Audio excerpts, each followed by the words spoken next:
Welcome to Flat Earth Debate Uncut and After Show. I'm your host Nathan Oakley, and if you are new to this channel, or you've not done so already, then be sure to subscribe. Hit the bell notification icon and join button if you'd like to become a Nathan Oakley 1980 channel member and keep up to date with the Flat Earth Debate. If you'd like to support the channel, there is a super chat that runs alongside each of these shows while they premiere, and there's also a PayPal, Patreon, crypto and thanks button in the info box below the video. Speaking of Patreons, I'm going to do a quick shout out to all of you who do support me on Patreon.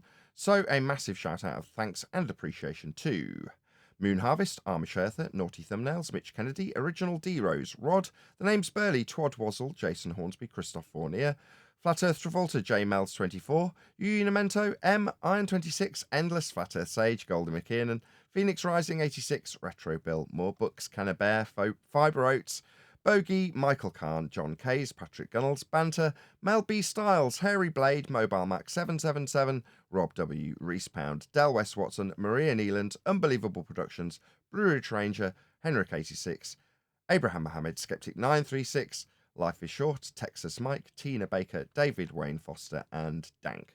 So another massive thank you to all of you for supporting me on Patreon.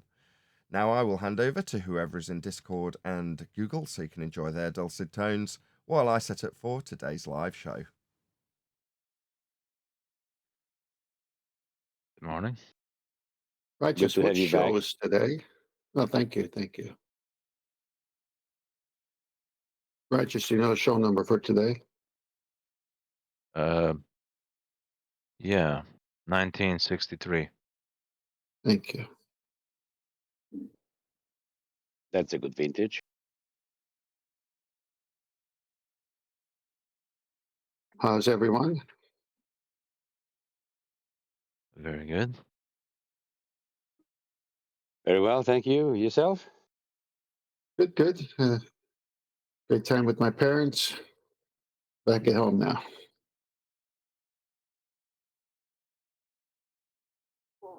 You got a video for today?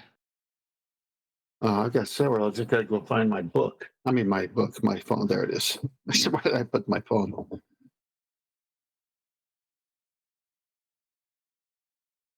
So, what's on the top of the list? Well, so I came in when you guys were talking that every horizon view is the black swan because it's not geometric, correct? Yeah, correct. But you could have a closer horizon for whatever conditions, you know. It still wouldn't be geometric anyway. I've had one. I used to have a boat, and I remember one time going out from coast of California to Catalina Island, which is about 26 miles, and you couldn't even see in front of you 5 feet. So that day the earth was really small and the radius was tight. Yep. I had to have a guy at the bow of the boat just getting out of the harbor, just saying, go this way, go that way, so you don't hit another boat or a buoy. Can't see anything.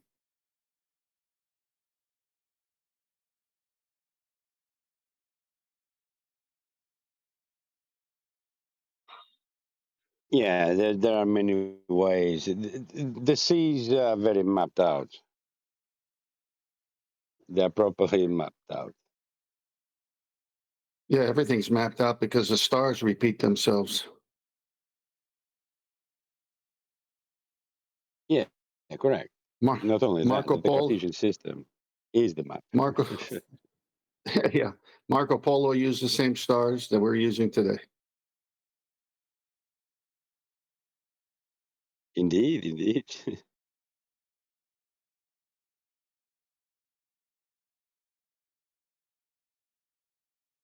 So, anything happened last week? Eventful?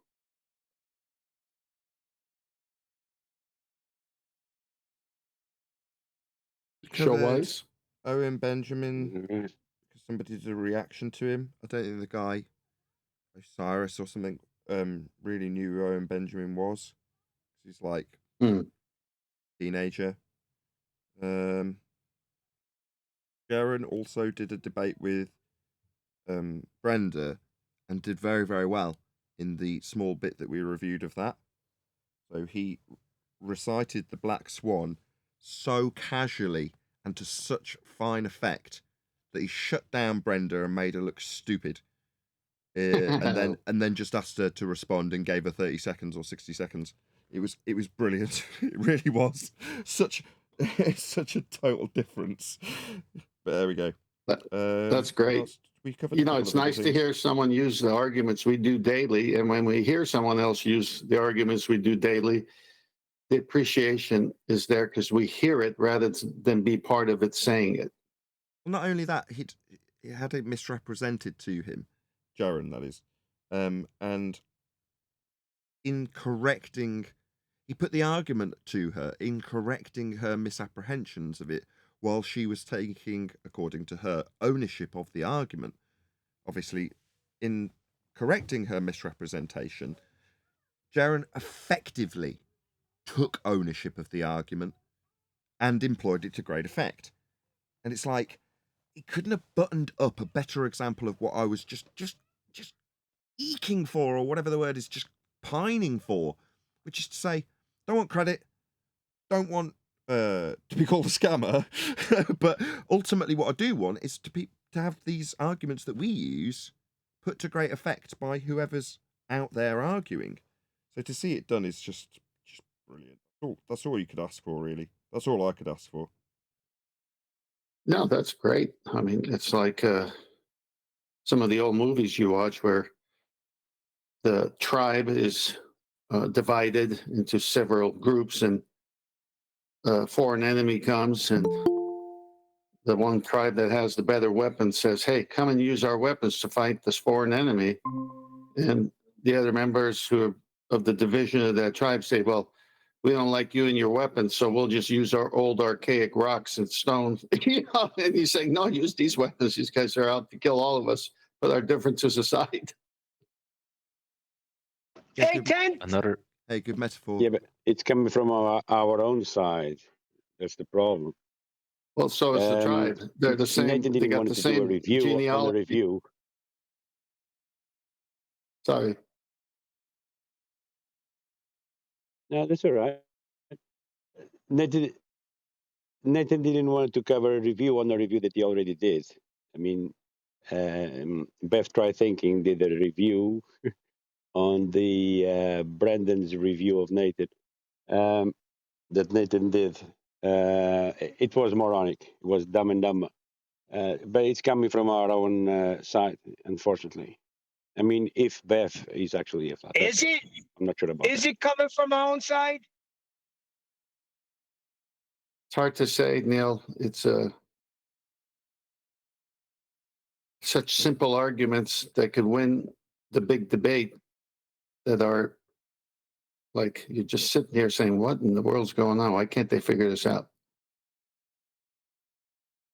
Yep. The ones I consider on our side are the ones that can handle the arguments that we have, or not just ours. Just hold down that Earth is flat. I mean, it's very simple. You're not going to fight against such clear evidence. They're in pain. That's the way I see it.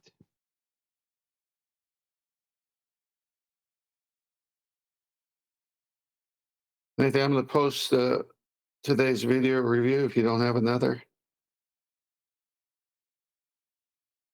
Pain? Take some Advil. Call me in the morning.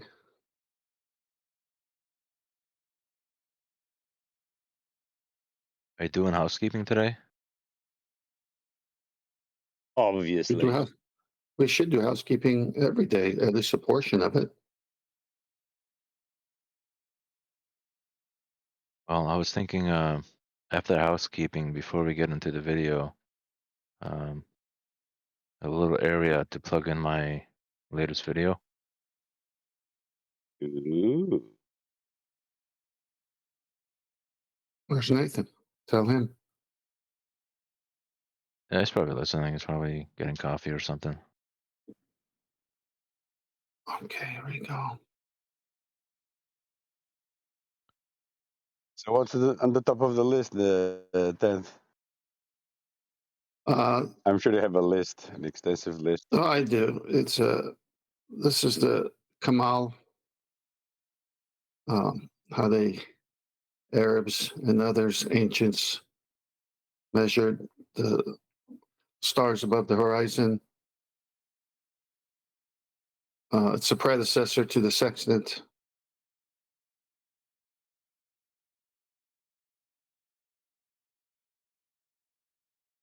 Nice.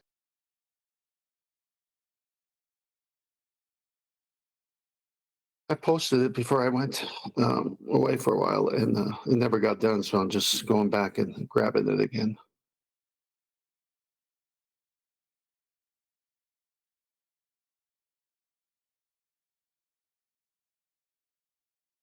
Oh, one other thing we covered last week was Dave McKeegan put out a video claiming to show gas pressure without a container. That was hilarious. Gas pressure without a container. Oh gosh.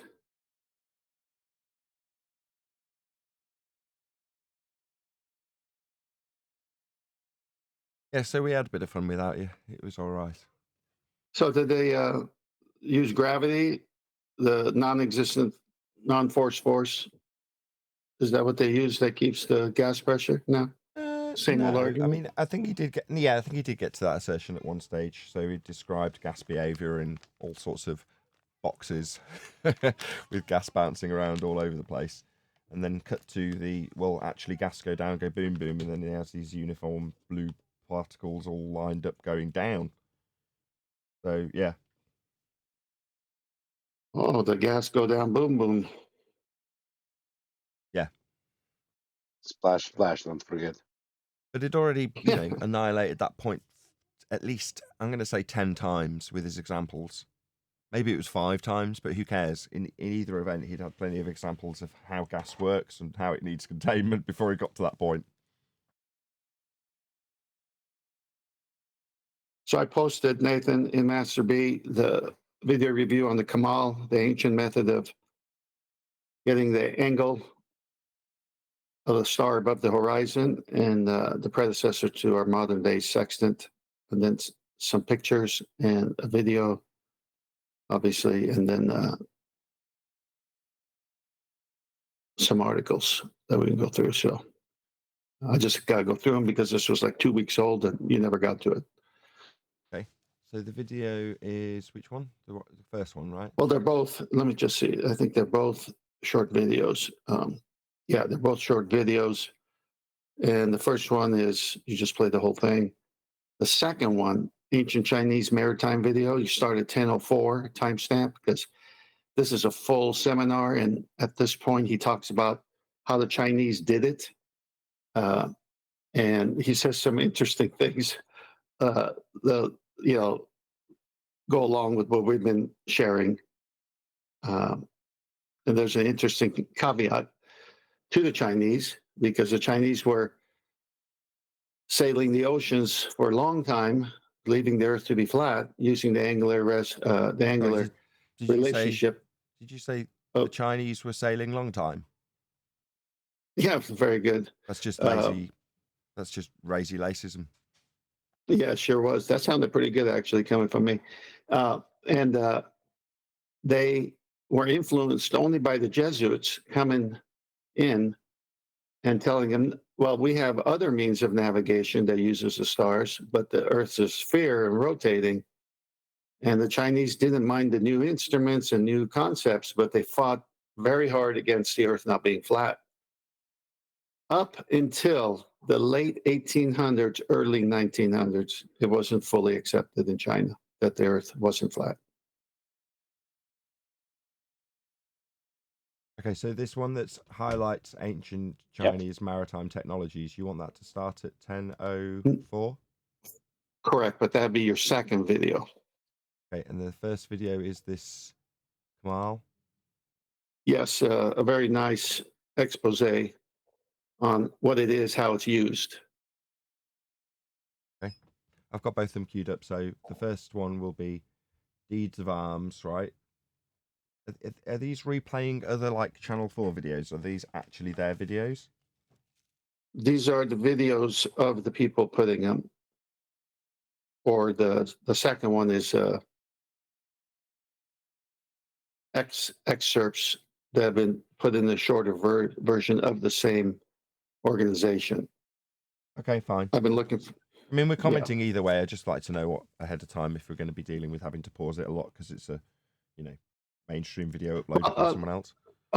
These are more educational videos, not videos where you're going to do a review like if it's a Professor Dave or McKeegan style. This is more. Here's an educational video on what a Kamal is and how it was used, the predecessor of the modern day sextant, and then we just watch it. And you say, "Oh yeah, oh yeah," it's just going to be obvious.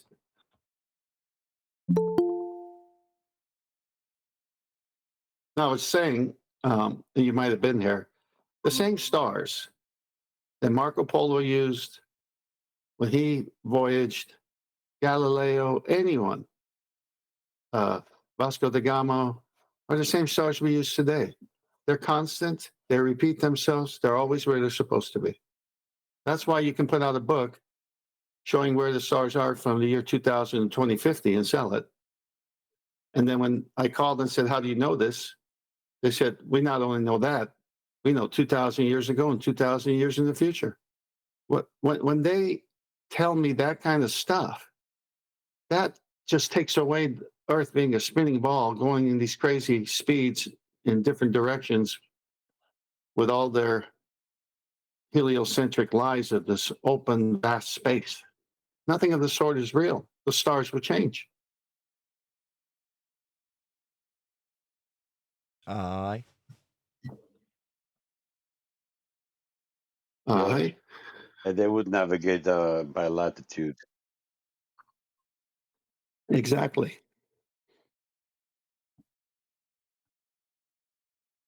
And guess what you need for latitude? An angle. Elevation An angles, angle. yeah. I'm almost there. An angle, Bev. The Bev, try thinking. You need Chinese an angle for latitude. Sorry. Sorry, I just had to put that there because Bev told me that if you have an angle to Polaris, it tells you your latitude, and then later says angles are used for nothing.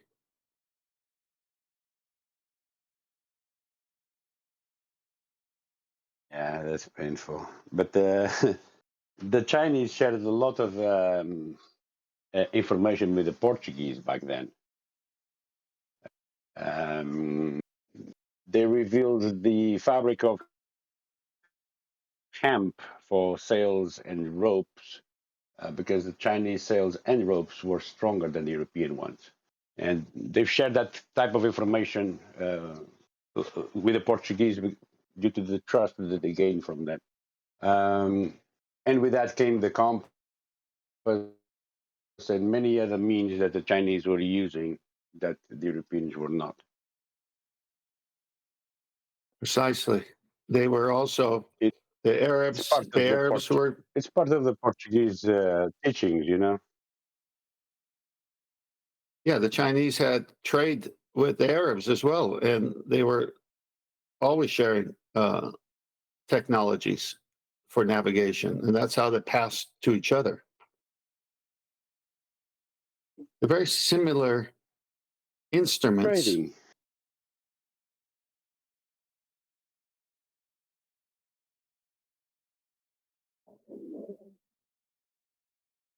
Aye. Why do you keep saying that? Dead air, innit? Fighting the dead air. Oh, excellent. Like what I would hope from Neil, an interjection during the silence with a ejaculation rather than when someone else is talking. I'm trying to be disciplined.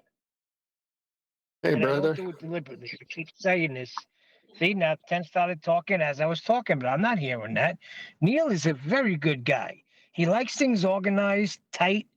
So unorganized and listening to, especially that old one from back in the day, that was Rumpus Haven there. I can't take it. It's kind of cool to have Neil do an expose on Neil. Well, because anyway, by the way, I'm glad you're back, Tent. We missed you. Thank you. And I just want to say, when it's not. Nathan's right. You can't even listen. It's inaudible or unaudible, however you say it. So I hate when people are rumpusing. I sit back and I cringe. So when I begin to speak, there's not a sound coming from anybody. There you go. I just gave an excuse for myself. And D Rose, that sucker, man. Where did I get a hold of him? I heard an old show maybe 2 days ago. I heard him saying, well, it's not like I'm like, Neil, he does it deliberately. He hears people and he's still, you son of a gun, busted rumpusing, and you threw me under the bus. I'm watching you, D. What are you talking about? I watched that. I don't do what Neil does. Neil hears and he still continues to talk. When somebody's talking, I don't say a word. I'm not hearing. And then you went on to destroy me as a rumpusser when you are the key rumpusser. Rumpusser. Am I really? Yeah, you So are. now you guys understand I as think to you're why there is no interruptions from the peanut gallery, so called. Because the panel is so vast already, you know, it doesn't need other color commentary if it's not going to be a positive thing to add for the conversation. That's why we don't interrupt. I have to say that I disagree, and there's more cases where it has been said, man, let D Rose say something before he busts. Let D Rose say something. He's been waiting for a while. Or I explain how come I inadvertently rumpus people because of the pauses that, Chocolate does, that Adam does. I don't know when they're pausing. Even when Nathan speaks, a lot of times he'll say something and there's that pause.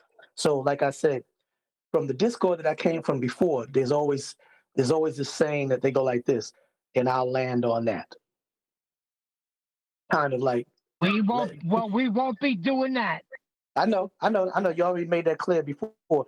So it's almost like what did Eli tell me? It's like double dutch. You got to wait till you can get in. So sometimes my timing is off. But I must say, Neil, you are the most interjecting, rumpusing person on the panel. Because when you get heated, somebody say something you don't like. Oh, that's a bunch of crap. That's exactly what he said on the video. He said it word for word. I'm going to go find it. And I'm going to find the other one where you thought Earth was a natural phenomenon, just like I did, and just like a lot of people do. Why do you have to go find another one when you just said it now? No, I want him to find that natural phenomenon. I admit to the. I'm going to find it when I got time. Because I said, Nathan, take him through it, Nathan, because I went through the same thing. Okay, now you're rephrasing it. Did you go through the same thing, or did you actually assume that the Earth was a natural phenomenon, or did you go through the same thing of misinterpret? What did you go through the same thing of? Because I didn't go through the same thing. I don't know. Same thing you went through it. You thought Earth was a natural observed phenomenon. So did I. No, I didn't. Why would I think Earth was a natural phenomenon? Okay, I gotta go find the freaking thing. One more octave higher, please. You know what's gonna happen, guys. We've killed the globe lie so well that now it's a show about the characters on the show. Yep.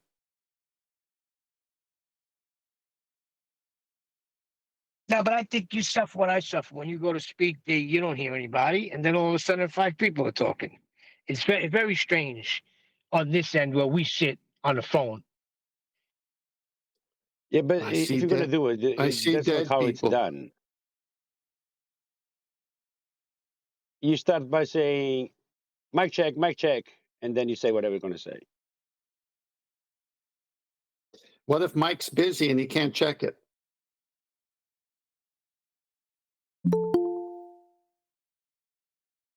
See, like that pause you right there? You go to Roger. Mike's brother Roger will do it. D-Rose. Yes. Give me a summary of celestial navigation. Why it's What is this lesson? Why is he getting tested? yes. What? I'm not ready for a test right now because I'm doing something. I'm Okay. doing something that I would not like Neil, to mention Neil, on it's your air. chance. Neil, it's your But- chance. Hang on, you're doing something, D-Rose. You can't be talking now. Neil, give us a summary of celestial navigation, why all roads lead to flat Earth. It's right in the statement. All roads lead to flat Earth. It can't be done unless you're on a flat Earth. Yeah, well, how's celestial navigation done? Where's the vertex when they measure?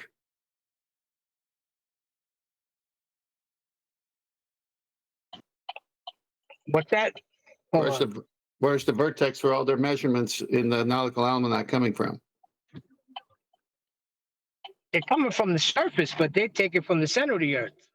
Ah, But they're Good on the answer. surface. We know they're on the surface. so the center is the surface and the surface is the center.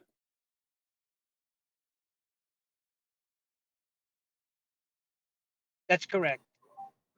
Neil You're gets gonna a- need a flat Earth for that punk. No. Yeah, Neil got an A+. That was good. Well, they need a flat Earth for everything because it's only done on a flat Earth. Even Yeah, but I said that the other day.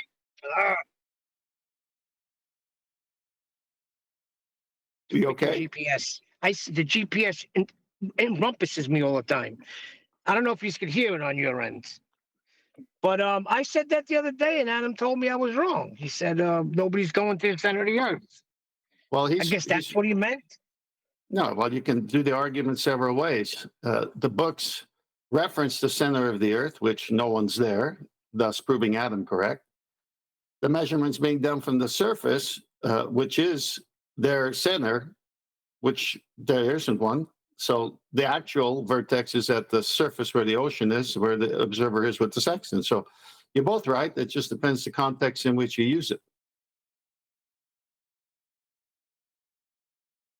Got it. Time out. It's like Andrew Thomas Young. Did you see that post, Nathan? I put that again, just as a reminder. I've seen plenty from Andrew Thomas Young. Well, I know, but while I was gone, I posted it again just because I was reading it again. Did you notice? Did you catch it or not? Can I just say something? No, I didn't, but I'm sure we'll get to it. You're gonna need a Cartesian system for that. You're gonna need lines of longitude and latitude in order to pinpoint your ground position. Yeah, all roads lead to a flat Earth.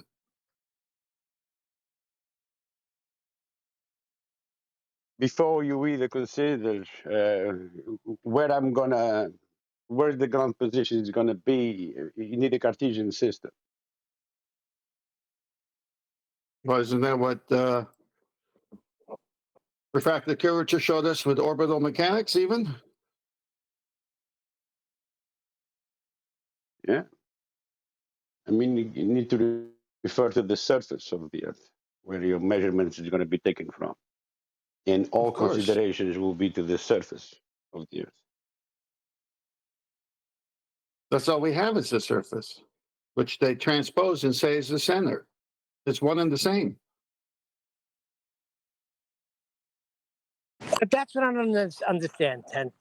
It's obvious to a duck. So I don't understand. But obviously they're not ducks.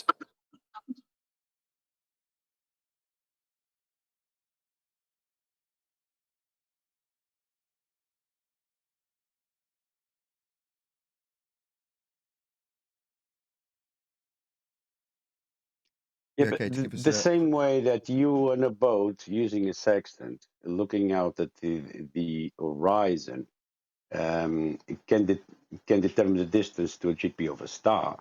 If you turn the other way and look at shore using the same tool, the sextant, using the shoreline, you can determine the height of a mountain. Why? Because you're using the surface of the Earth to do both readings. The surface First level, that is. Yeah. That's why you rock the sextant. Yeah, it's to get the vertical, the GP, the 90 of the star, using the horizon as the baseline, perpendicular relationship. And when you're using a lighthouse or a mountain, something on shore, in the charts, it tells you the height already of the lighthouse. And those are referenced as vertical angles. But when you use a star, is the altitude or celestial angles. But they're same, well, they're one and the same, they're vertical. Yeah, but exactly. My point is we're using the surface of the Earth. Surface level, that is. Yep, always. So You Nathan, guys I'm see gonna post. Beget in here? Hello, everyone. Hello, both of you. Beget. How are you guys? Nice to see Good, you. good. Hey, Beget has a good testimony about plums, Clones? Yeah. don't you? Clones? Is it French baguette or?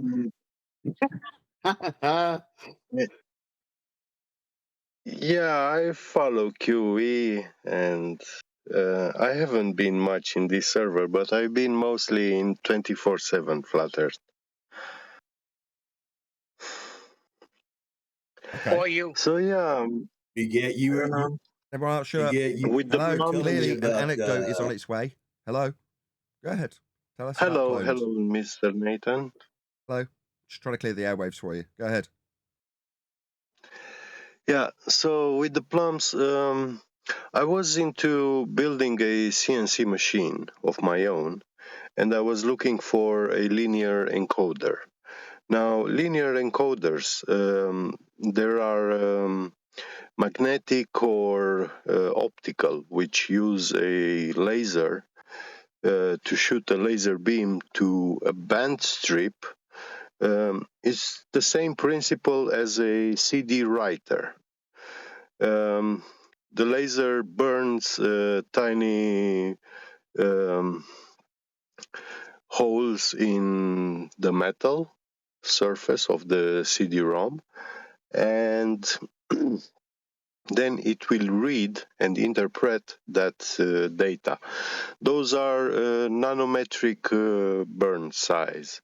So with this laser, they are actually drawing a ruler on a band strip, but they draw lines like from each nanometer. So these linear encoders, optical encoders, they are ultra precision measuring instruments.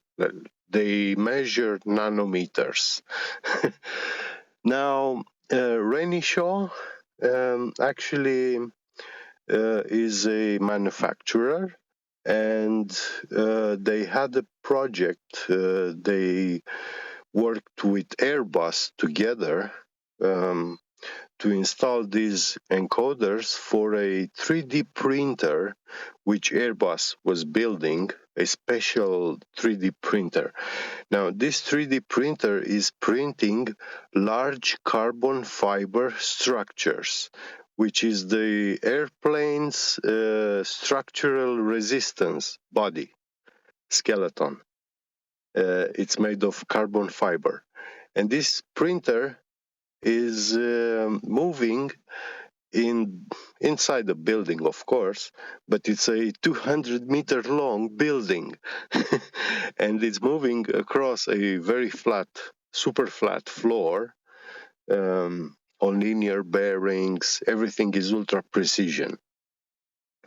So, and to calibrate this printer, they use two plumb bobs at both ends of this printer, and they have a linear encoder at the bottom and at the top, so they measure precisely the distance between those two plumb bobs, 200 meters apart, and they are not using like textile string or so. They use a special wire, cobalt wire, which is the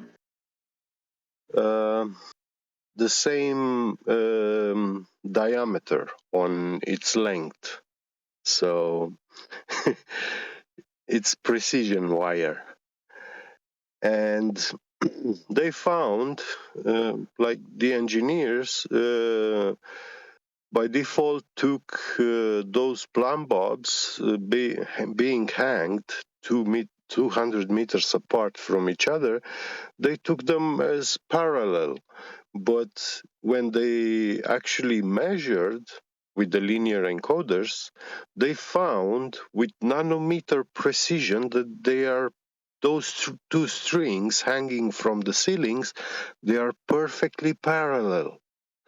And you cannot have two plumb bobs apart from each other on a sphere where the down vectors are divergent from the center or convergent to the center of the ball. I think You you know? said the last bit wrong. You can't have a ball where they're running parallel. Yeah, exactly. So you can't have two down vectors which are perfectly parallel. Exactly. Yeah. On a ball, Yeah. they must be divergent. Or diverging. Yeah, Yeah. exactly. Cool. Correct. So do you say it's 200 meters? And 200 meters long, and they measure each nanometer. Like this machine is moving with ultra precision because those carbon fibers which is laying down for printing, they are nanometric size. So they have to be perfectly aligned. They make like a weave, like a textile. They lay it down with nanometer precision.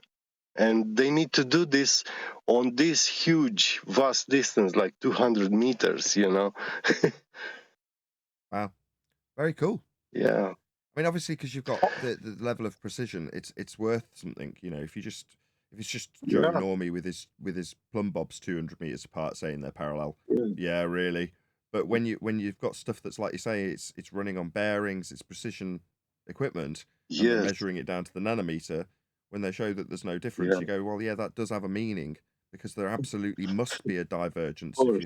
if you're claiming the non-force Yeah. force that you can think of as a force of gravity pulling these plumb bobs to the center of a presupposed spherical Earth, which it's not. It's flat. Correct. True. So when I saw this, Rache, the manufacturer of the linear encoders, is called Rache. Is one of the best brands in the CNC machining, precision Okay. measuring. I don't think it was a instrument. story worthy of a plug for the manufacturer. I mean, come on.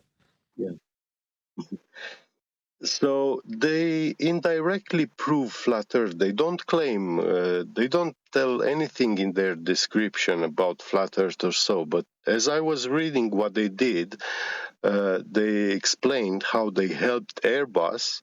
They worked together with Airbus and to install such a long linear encoder.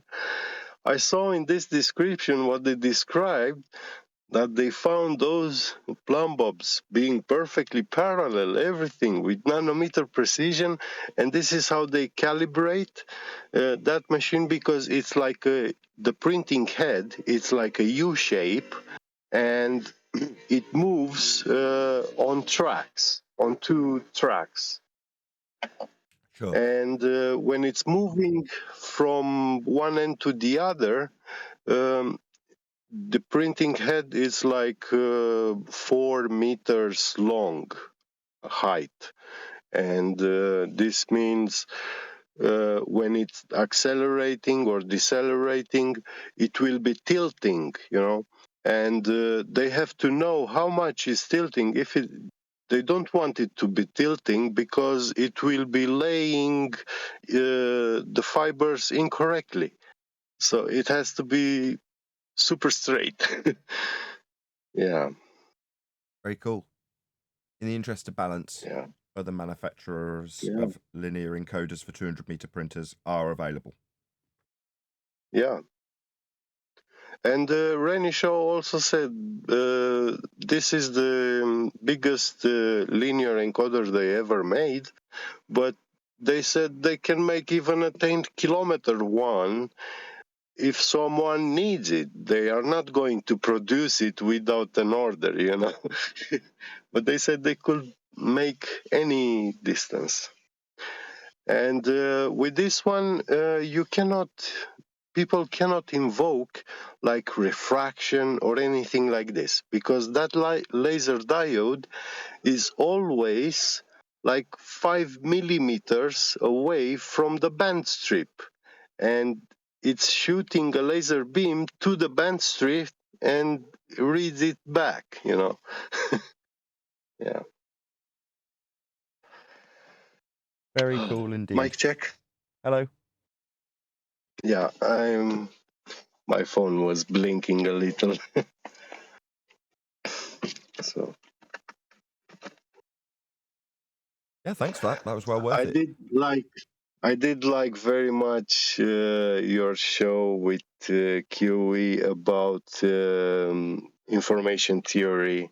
I proposed QE to do something about this. I told him like in 2018, and he told me that he has some material and will make one. But that episode 100 from YouTube with the information theory, I can't find it anymore. Is it a Ballbusters? Ballbusters, yeah. You're Has better off it asking been QE because taken down? they're all on QE's channel, so he'd know better than I. He normally comes towards the end of the live show, so he'll probably be here in about an hour. Yeah. I did search it on his channel, but I can't find it for like a month or so. And I was like, when I saw it, I was like a whole month watching it every day over and over. Really? Wow. Wow. Yeah, I love it so much. Yeah, it's very good. Good, yeah. I mean, QE's stuff is well worth a watch because he's put so much effort into making it. Yes, and I heard you too. You had also good points, and I did like what you were saying. I might be good at A lot. paraphrasing the excellent information I have also got from Quantum Eraser. Yes, maybe. Yeah. Good morning. Good morning. Hello. Hey, good afternoon. Hello. It's good to have you all. Welcome. We do have a video queued up, which means we can swiftly dispense with housekeeping, as we did a full rendition of it on the end of last week's show, so Friday of last week. But anyway, let's start with any evidence of the distance to the sun. How would they know that? Well, To even what they did, Well, you could just take an angle to it and, extrapolate out the height based on trig. No? where is the Lamborghini? Yeah, there's that Lamborghini. You're going to need a flat earth You're for going that, to need yeah. a flat earth for that. Yeah, beyond that, who cares? I mean, all the rest of it is just nonsense. I got a bit annoyed yesterday whilst listening back to one of the after shows to the chat commenters. One of them, I think, is called Evie or something. And you get to the point where they accept that there's a container required in order to achieve gas pressure. And they start asking you a question about, what if the container's out at Mars and, the gas is just produced within that area? It's like, get lost. At the point that you understand that containment's required, I couldn't give a crap about your, difficulties and mental cognition problems. Oh, right, you now need to fathom what the container is. That's fascinating. A container's required, your heliocentric model's ruined, because the space is from sea level out to everywhere. That's the space. So there is no container in the heliocentric model. So your speculations are irritating. What? Go ahead. Wait a minute. So if, let's just go with the silliness, since they admit there's a container up until Mars, then you can't go past Mars, but they're telling us they're going past Mars with their probes. So yeah, that's done. Well, it's just it's a reorientation of the original heliocentric faith to try and incorporate this anomaly that defies their belief. So they incorporate some ad hoc explanation within their current heliocentric rhetoric, and that just annoys me. It's like, I don't give a crap about your need to retain your heliocentric faith beyond its debunking. if you need to recomprehend something that is laid down with a foundational non-contained system as being contained in your estimation, and then, you know, again, in this particular instance, it's like, I'm just asking questions. Like, no, you're not. You're speculating to retain your heliocentric faith. Now, at the point that you're saying, yeah, okay, what about where the container will need to be? We'll need to know that. No, you need to know that now that you realise you need one. Me, I don't care. You suddenly need to know where it is, because you're programmed to ask the next question, well, where is the dome? All right, well, we need containment to be breathing. Your heliocentric model is debunked. Beyond that, I don't care what you need to fathom. It's not of concern to me. But any evidence you can have gas pressure without a container? No, Well- no evidence, and that's why it's still my favorite of all time. Well, You I will could have ask you what the pressures. dome is as a. Go on, Brian. I could ask you where is the dome as a kind of a burden of reversal. It is a Sorry, burden of proof reversal. a reversal of the burden of proof, because that's what is happening. Yeah, As soon exactly. as, like, that's what happened in your chat. I couldn't get in there. That's what happened in your chat, obviously, or in the comment section. There was like, so tell us all about this container. You know what I mean? That's out by Mars, or about this. It's like you're supposed to come up with some explanation for a container that might be at Mars in there. You know what I mean? It's not to do with you. Or an alternative, they ask you for an explanation why it hasn't all equalised. You're like, who cares? Now, you could just discern. They don't understand you could go into dynamic systems and explaining stuff that they've been educated at high school level with, i.e. the water cycle, by way of example. But why? By the point you understand as an opponent that you need containment, asking me how the containment works or why it hasn't done something is entirely irrelevant. You, with a heliocentric faith, have a containerless system that's not dispersing into the area it has available to it. Once you show that the gas would not exist anymore, that's it. That's the end of the heliocentric positive claim. How the container works, I don't care. Why are you asking me? Well, because you've said that there must be one. No, I've said we need containment for gas pressure, and we definitely have gas pressure. Now, what the containment is, I don't know. But I'm not claiming that something beyond the containment we can travel to, that are the lights in the sky called Mars and Venus and all these other crappy planets that they say we could effectively travel to. That's a positive claim that we've debunked. I don't have to prove what the containment is. It's not for me to do. I like the way you ran away from the distance to the sun question. Sorry. Well, we went from that to gas pressure without a container. Yeah. But go ahead. I want to say it's something like a speculation, but I mean, the science of low energies like superconductivities, quantum locking, these phenomena are very well known in physics, the science of physics, and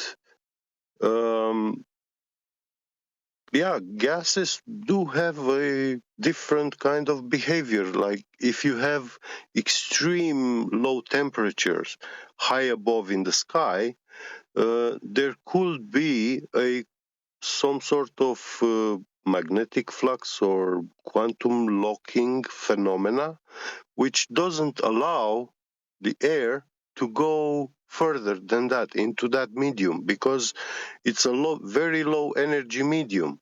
Hold on, you've gone And from it hold on. repels. No, stop. Hold on. You've gone from a speculation about what it could be, which I can go along and nod along and go, yeah, maybe, and then we can move on to because it is, it won't. Do you see how you went from a speculation to an insertion of it being that way? Do you see how maybe it's a language thing? I don't want to be too harsh. Correct. Yeah. I never say this is what it is because I have to prove. So I was saying it's like a speculation. No, fine. Something. It's a language thing. You did. The way you phrased it was such, but that's fine. My pressure will slowly go back to normal as I shout out John Birch for a super chat. He says, "No." Oh, I see. It's a Lamborghini sound. You're going to need a flat earth for that. Thank you for the super chat. It gets colder up until 10 miles in the sky. Then it starts warming up again. So it starts to warm up after 10 miles, and it continues to warm up. So the only way it can warm up is that there's solid containment. That's the only way it can warm up. And the reason it's not expanding out into this extra area, there's several reasons. One of them is because, sorry? Because there isn't one. If there was an area the size of the universe as described in heliocentrism. No, the area within the containment was what I'm saying. You know, for the reason my point being is that the reason it's not expanding up past the 10-mile point up into this warmer area, the reason it's not doing that is because not only is it being held back a little bit by the warmer point, but there's gas cycles. So 99% of our air is nitrogen and oxygen, and they are constantly recycling with the surface of the earth. It's a constant. True. But that's why are you detailing this? So, well, that man there was asking about it, so I was just pointing out. I'm not going to go into all of it. I'm not decrying it. I'm just pointing out for the audience's benefit, regardless of how well qualified the question was or how well answered it was by you, Brian. Just point out to the audience. We don't have to do this. You need to know, as a flat earther, where to draw the line, and then choose whether or not you explain things. The question you ask first, again, this is not of detriment to you, Brian, because I want that information to come across. I would pepper it in with a disclaimer that I don't need to be explaining this water cycle. You know what I mean? So that there's a clear understanding that I'm not going to expand on it further if I don't want to, because I don't need to. In other words, what an opponent will do in the scenario of debate where you ask them to prove gas pressure can exist without containment, a la their heliocentric model, and then you get to half an hour later them conceding you must have containment to have gas pressure in the first instance. Then they start asking you a question about, let's think of an example that Brian just gave, the increase in temperature as you raise in elevation after a decrease in temperature. And they ask you, how do you explain that within your dome? Right? Because they're going to straw man you. And at that point, Brian's explanation stands and is correct. However, why are you giving it is where I step in, and I'm not decrying his explanation. You need to know this stuff in case you're forced into a corner by whatever means people are tricky. But you don't have to answer it. And if you do, preface it with, I don't need to explain why that happens, it just does. If you can prove it does happen, it doesn't have any bearing on the sky vacuum being debunked. And that's the only, this is the point, positive claim on the table. You claim the sky is a vacuum. I claim, what about the sky? Nothing beyond what we can demonstrate to be the case in terms of it increasing in temperature in this instance. I'm not making any claims about what causes that or why that might be. I just know we need containment for gas pressure, debunking your sky vacuum positive claim I ain't making. So don't hold me to task on anything in this scenario, because I've not got anything to be held to task on. That's my point, and I'm going to illuminate that for the audience in spite of a really good explanation. It's like any of these shortcuts that we go through with refracted curvatures examples that have a nice Lamborghini attached to them. You still need to know all of the fluff that goes before it and after it. It's only when you know all of that fluff that you can cut arguments off at the knees and direct them to the fact it needs a flat earth. If you don't understand the wrangle-dangle like Brian's just given in this example about how things actually do function, you'll be caught out as ignorant immediately. But knowing it and knowing that you don't want to argue it is the best possible position to be in, so that if you happen to be forced into a corner, you can give a very quick and off-the-cuff rendition that just demonstrates immediately you do understand this stuff. But you don't have to argue it, and you're going to make that point when reiterating that the sky vacuum's fake. We haven't got an outer space. That's the bit that I want to have the audience understand, but simultaneously, I want Brian to actually not feel like he's put out now and he wouldn't in future go through that explanation, because it's still absolutely needed for you to do well in these discussions. So, yeah, there's a long road to get to these cutting off people at the knees, Lamborghinis going past by analogy. You're going to need a flat earth for that. But you still need to walk the path. You cannot just jump over the metaphorical river. You've got to actually wade through it and see all the crap that's in it, get to the other side dry, and then from the other side be able to shout across without wading through it again. You're going to need a flat earth for that. But if you've just jumped over the river and somebody catches you on the other side, metaphorically speaking, and you don't have a clue about how elevation angles actually work, and you just start barking off that you're going to need a flat plane for that, you're going to fail quickly. Anyway. Yeah, that used to drive Nathan, me crazy. Hold on. That used to Hold drive on, me Neil. crazy. Just let Brian reply. It was me. I was talking. He was being talked Oh, about. I'm sorry. Go ahead. Yeah, no, Nathan is right, because in fairness, I've looked into this in depth as much as a normal person, because as much information as a normal everyday person could get on the subject of what's happening from the ground up into the sky, right? So I can go into that, and if someone wants to argue with me, I have the detail there to cause them a problem. But for most other people, there's no point in going into that if you don't understand it fully. Because what I gave even there a few minutes ago is only a tiny fraction of it. You don't need to do all that. Like, I can, if a baller says to me, well, what's creating the extra heat?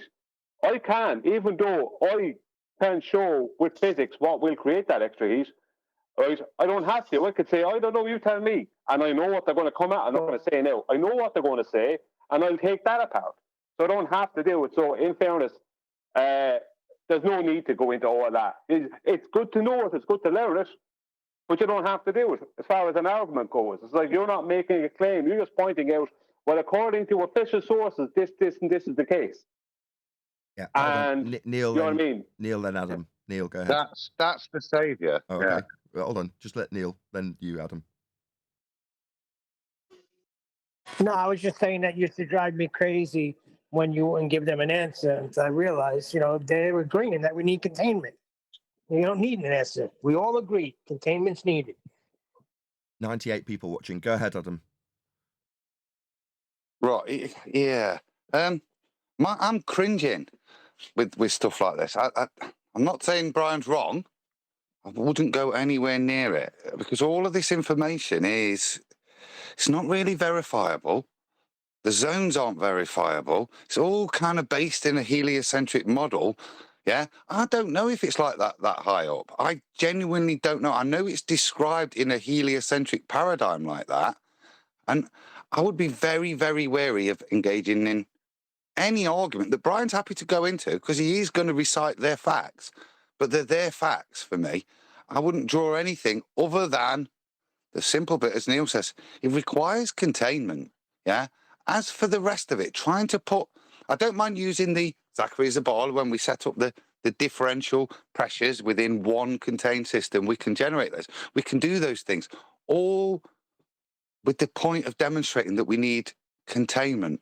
As soon as it's heading anywhere near explaining anything, be that flat or ball, I'd stay well out of any form of claim there, and just keep it with the necessary antecedent, which is the containment. The rest of it, I just think there's too much unknowns. And I wouldn't profess I know how the atmosphere works. A good example with another rebuttal that they offer in terms of the delta X argument, right? So you've just exampled Zachary Zabala when he heated up and cooled one and other end of a contained system and showed with two gauges, what the difference in pressure was. So my argument would be same as to Brian. Why are you doing that? Well, we're showing that you can achieve a gas pressure differential in a container. Yeah, but why? What have you got as a positive claim in order to need to demonstrate that? Oh, well, that we need containment. No. Sorry, no, that's not a positive claim, right? That's an antecedent consequent relationship. You can't ever achieve gas pressure without containment.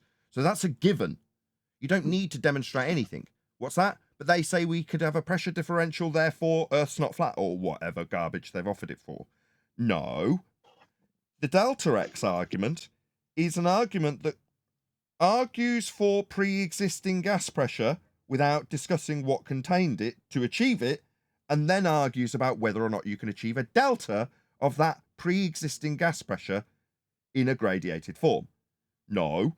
Point out that in order to achieve any gas pressure at all, ever, you first require containment. Now, because that's, as I said earlier, a given, it is down to them, the positive claimant, that you can achieve gas pressure without containment to damn well show it. And if they can't, beyond their, of course, religious fundamentalist belief that the sky is automatically a vacuum, then you don't have to prove anything because you're not making a claim about what the sky is. And if you are, why are you? Yeah, The whole purpose of that rebuttal with Zach's, because we spent some time, there's a good guy called Adam who's the quality welder. And the purpose wasn't for us to prove anything. It was just to address what the anti-flat earthers were saying. You know, like we're saying you have to have containment, and they were claiming you couldn't have a gas pressure gradient within just a sealed unit. The gas pressure would equalize. So what we were trying to demonstrate there was that within a dynamic system, i.e. one end's in ice and the other end's getting heated up by a blowtorch, the laws of entropy will make the system dynamic, and because of entropy, create the concentration gradient, the pressure gradient within the closed system. So it was literally just to prove, to address the rebuttal, to claim that because it's concentrated, because it can't have roboting a little bit. And we just wanted to show that. And I appreciate it. And let's put this on me. If I was a more skilled debater, I could get to the root I'm easily illustrating to the audience now before going to the appeal to their Delta X rebuttal. You just pop yourself on mute, Adam. You're causing a little bit of audio chaos. Can you hear me? Well, that's right. I can't see any more. I can hear you. All right, it's all right. I'll just pop him on mute myself. It's okay. So the Delta X rebuttal that they, as a baller, offer. So you ask, how can you have gas pressure without a container? They respond, well, you can't have gas pressure gradients. Okay. So then Adam steps in and says, well, I have offered up this explanation that you can demonstrate in physical reality by way of demonstration with a container with two pressure gauges and one end cooled, one end heated. Okay, fine. However, if I personally was a more skilled debater, as I recently did, I wouldn't need to appeal to that to bat away that rebuttal. In other words, when it came up most recently, I was like, oh, of course, we've got several demonstrations, Bottle Garden and Zachary Sabala with his bottle being heated, easily achieve differentials. That's not a rebuttal because Delta X anyway, you've got to have containment. Now, had I have had more skilled in that skill set for debating in that moment, I could have just immediately refuted the fact that they're appealing to Delta X. Now, Quantum Eraser can do that and does do that. And I'm absolutely certain he understands implicitly that a pressure gradient could be achieved by way of physical demonstration that he could point out to the opponent. He just doesn't, Quantum Eraser, that is. He just goes, that's Delta X. Got to have gas pressure first before we start talking about gradients, and I'm not going to go there. Now, obviously, QE's far more proficient in understanding this stuff than I, and therefore doesn't need to appeal to the next thing along in the argument, the refutation or claim to be so from a baller when he says Delta X, gas pressure gradients. The most skilled debater goes, no, we're not going to argue about Delta X, and I'm not going to give you an example of how that's achievable because it's just appealing to your rebuttal, so we can argue about that all day. Let's get back to the first prerequisite requirement, antecedent consequent relationship of gas pressure being achieved in the first instance. That needs containment. We will stick here indefinitely and never let them get to the rebuttal. Yes, for me, as a weaker debater, it's nice to bat it off quickly by saying, yeah, we've demonstrated it. You want the video link? But that just chews up time. Anyway, so shout out to Zachary Zabala in that regard. It is useful for me as a weaker debater to have that sort of thing in my arsenal. And if we hadn't got it, Bottle Garden would be my only example. And then show that it is a differential gradiated pressure in the Bottle Garden. I don't know, someone's got to have a pressure gauge in it somewhere. And then suddenly you're into failing because you've appealed to the rebuttal.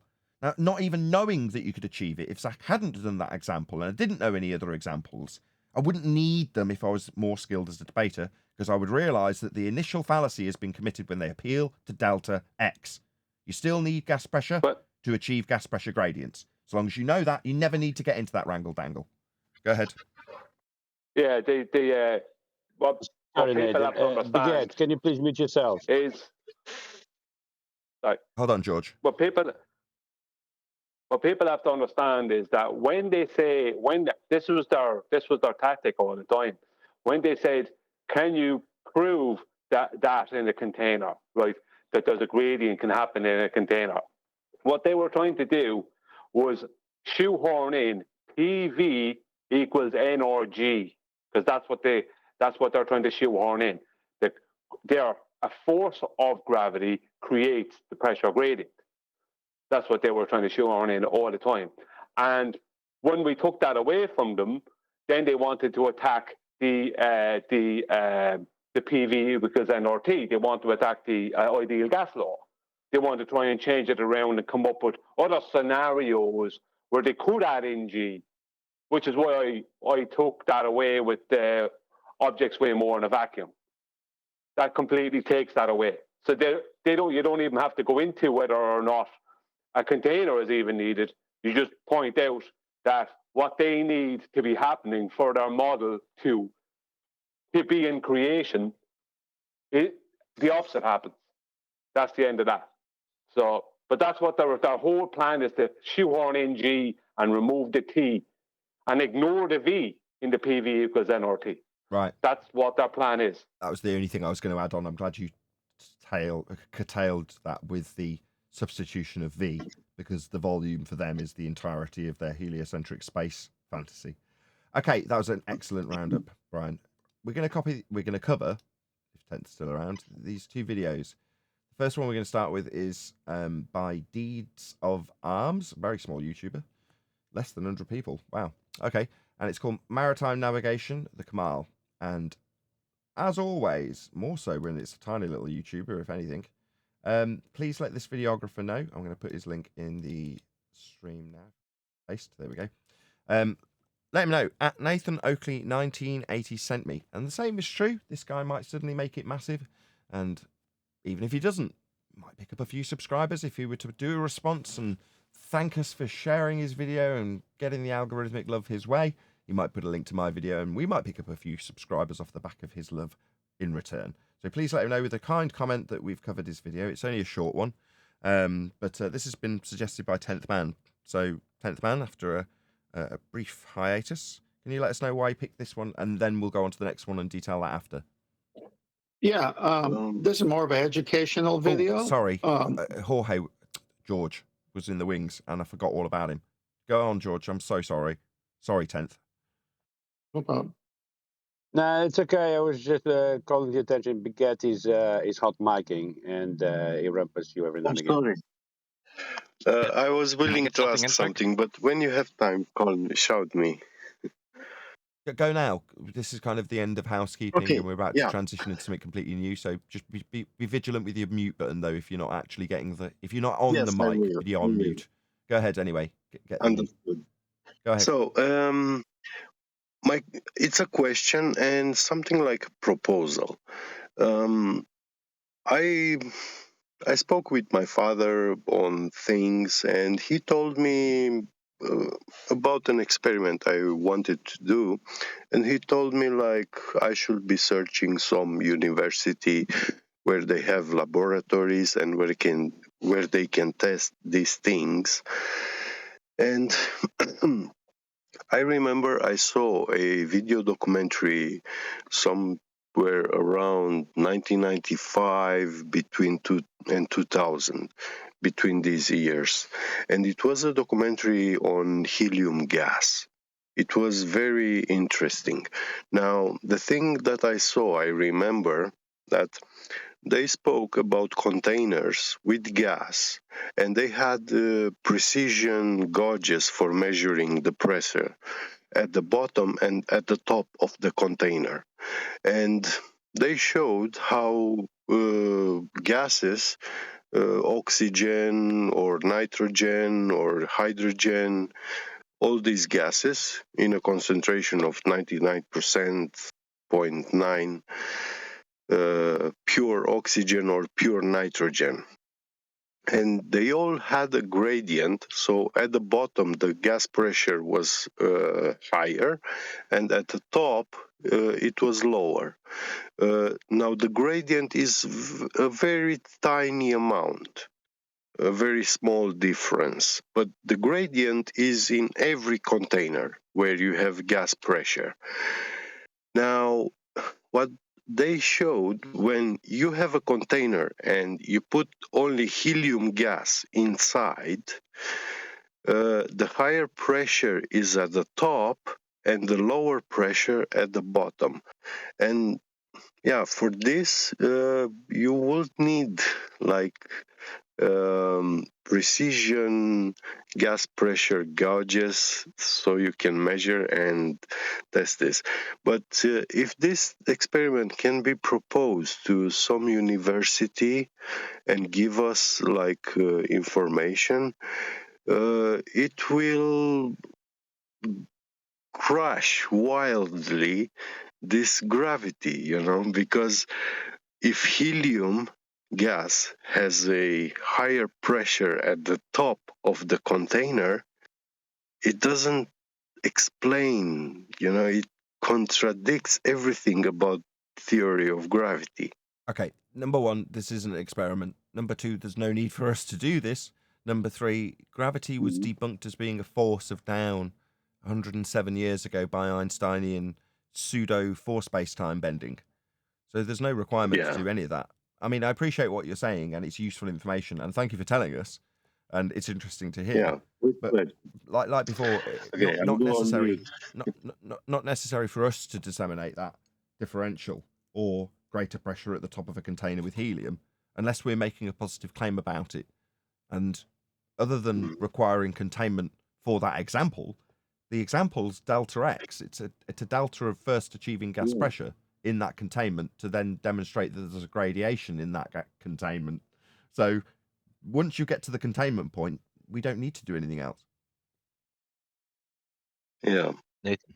This was the information that I saw in that documentary, but I don't remember. And it says that helium is like opposite of all other gases, And why does it have a higher pressure at the top of the container instead of the bottom? Because all the gases, normally they have high pressure at the bottom.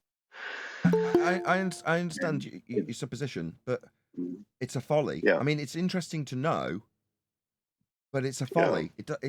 It may achieve useful technological advancements in containment or I don't know what, but for us, this really is a folly, other than being interesting.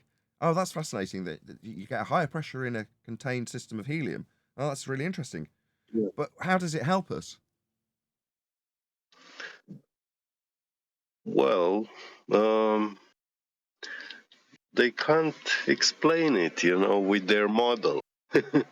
It contravenes their model a lot. Sure, but as a proactive claim, other than as a refutation of their claim that there's a sky vacuum, at which point you don't need, this is my overall or overarching point of the day, that there is no necessity to move beyond the requirement for containment. Yeah. That's it.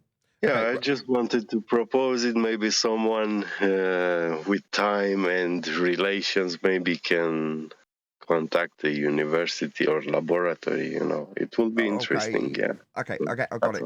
Brilliant. Thank you for telling us. Okay.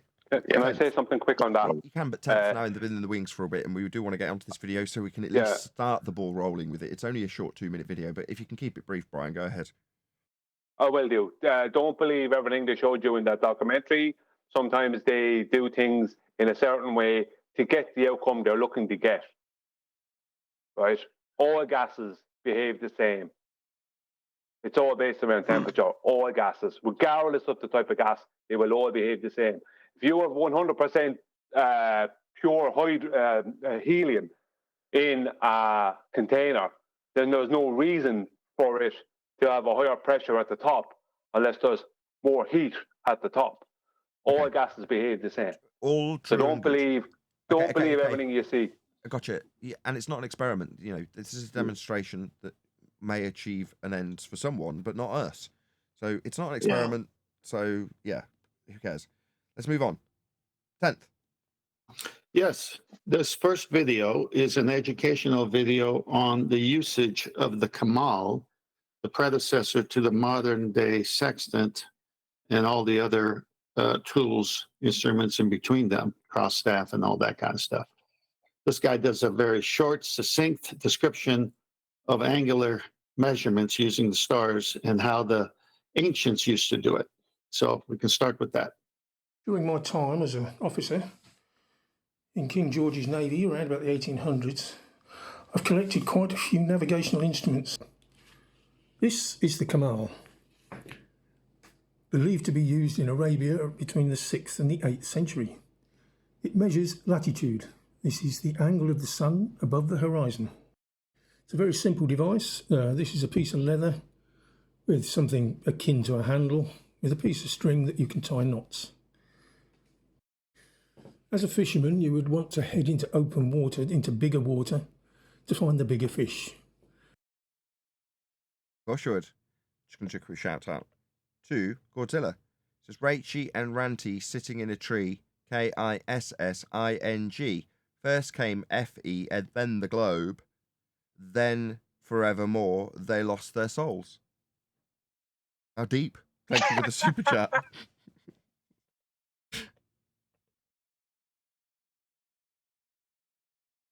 So you would head to the edge of your river.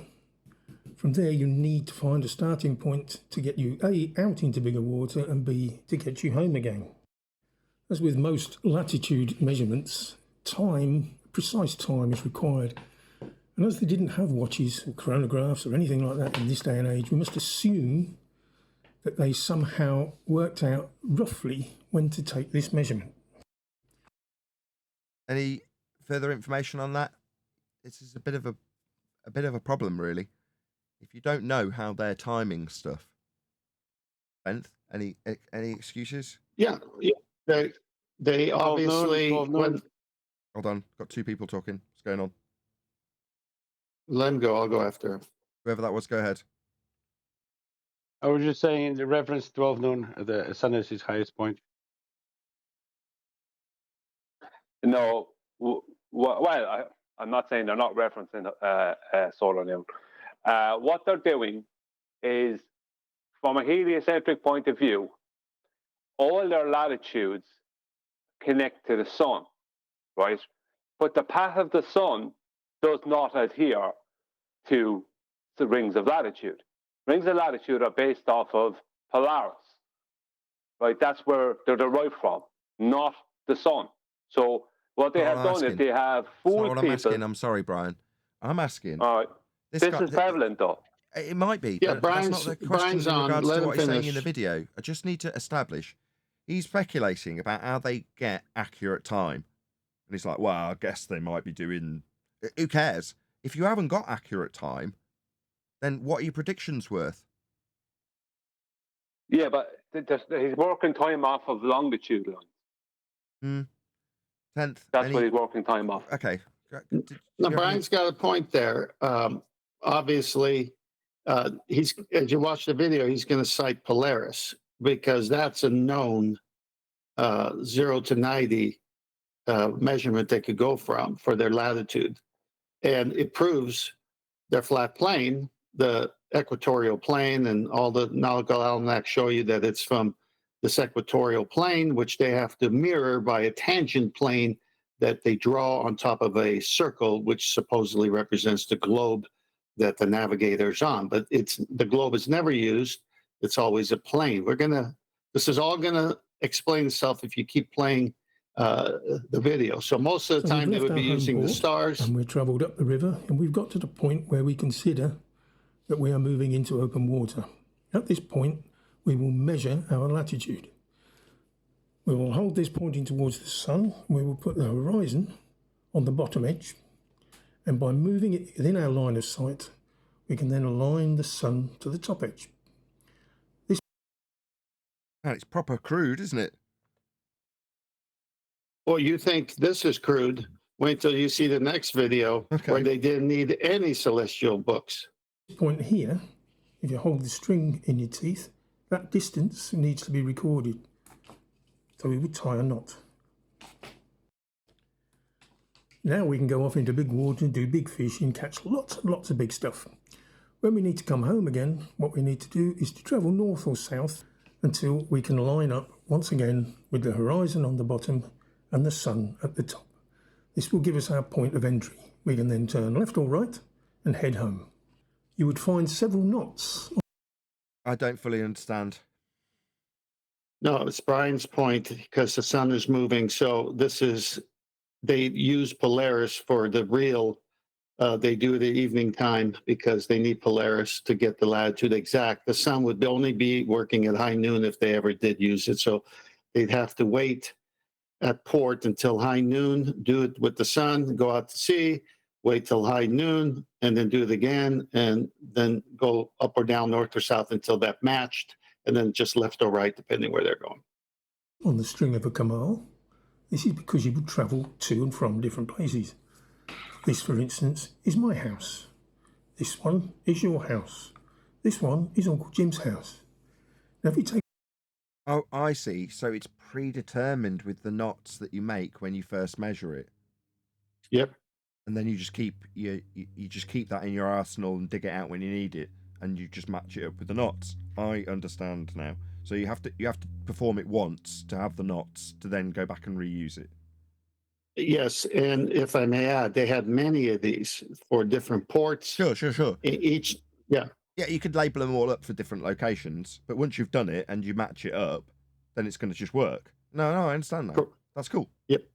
Take all these knots and record them, you would have the start of a journal. And this, indeed, is the start of the Navigator's Journal. Log in the latitude of each city of the world. Very cool indeed. Okay, so that was a great video.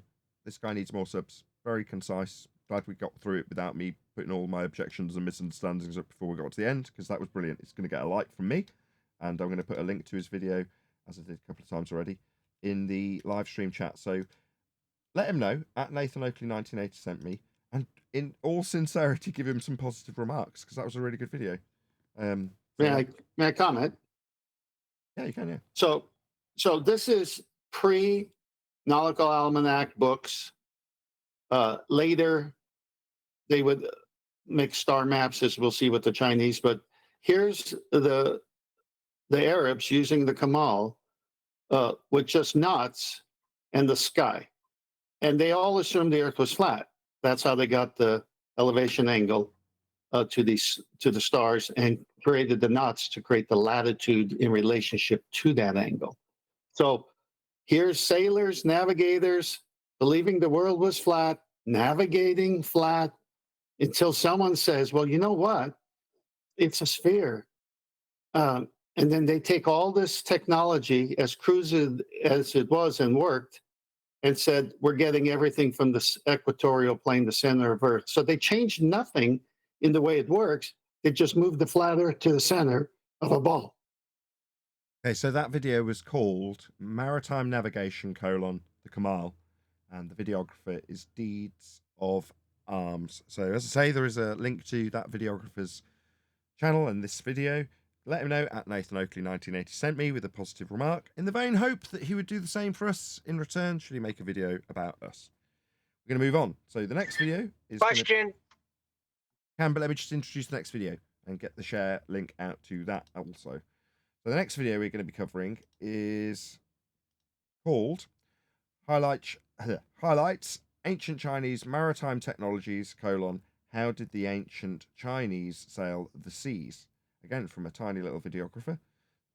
So yeah, please, likewise, if you're watching this when we get into it in a second, please let this videographer know at Nathan Oakley 1980 sent me, and hopefully they'd do the same for us should they respond. But this is a different videographer. Nathan. It's called The Head Foundation. So check them out. We'll be covering them in a second once Neil's got his comments. Go ahead, Neil. Yeah, Tent, you said that they were doing it on a flat Earth, and they said, "Oh, now it's a ball." Was there any resistance from any of these people? Like, what are you talking about? Like, Yes. Was there any fight? Yes, there is. It's recorded in historical documents. There was always a fight. And so obviously you're going to find out in this next segment how the Chinese did it. And up until the early 1900s, the Chinese, as a culture, nation, believed the Earth was still flat, even though the Jesuits, which I have citations for Nathan to read after the second video, came in and said, look, we do it this way and it works. You do it that way and it works. Let us introduce you to our instrumentation. And slowly but surely, the Jesuits convinced the emperor's court and his navigators that it can work in a sphere model as well. So slowly the world started to accept that you're on the globe, but nothing changed in the mechanics of it. The mechanics is still in the Kamal, and what you'll see, the board that the Chinese use, which is also the same way as the Kamal, because they shared navigation trade secrets with each other, as we talked in the pre-show. So let's just watch the video and let this thing play out. So this is how the Chinese would sail, or Jingho would sail. He ended up in Hormuz. He wanted to come to Calicut. According to his book, it is 11 fingers. Okay, so instead of the knot and the distance that you're holding it being the gauge, we've now got fingers as the gauge. Is that correct? Well, yes, it started off with fingers, and people still use fingers. 1 finger is 1 degree. A fist is 10 degrees as long as you extend your forearm, have the bottom of your fist on the horizon and the star or sun on the top. That's 10 degrees for most people, hand size. But it quickly changed, because he's giving the history of it. It quickly changed to something like the Kamal, and he's going to actually pick it up and show it to you in a second.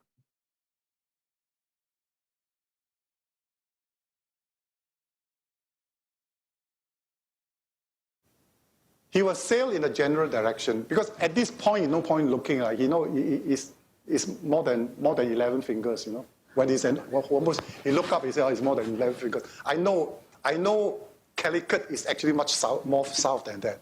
So he will sail in some general direction, some general bearing. I will talk a little bit about how they find the bearing later on. So as they sail closer and closer and closer, and they see the pole star in the night coming down, slowly, until it's almost there. Pause. As they sail closer and closer and closer, and they see the pole star at night coming down and down, and lower and lower. Right? Everyone know this? Yeah, I mean, they're describing a reduction in elevation angle to the Polaris measurement that they're making with fingers. Yeah, exactly.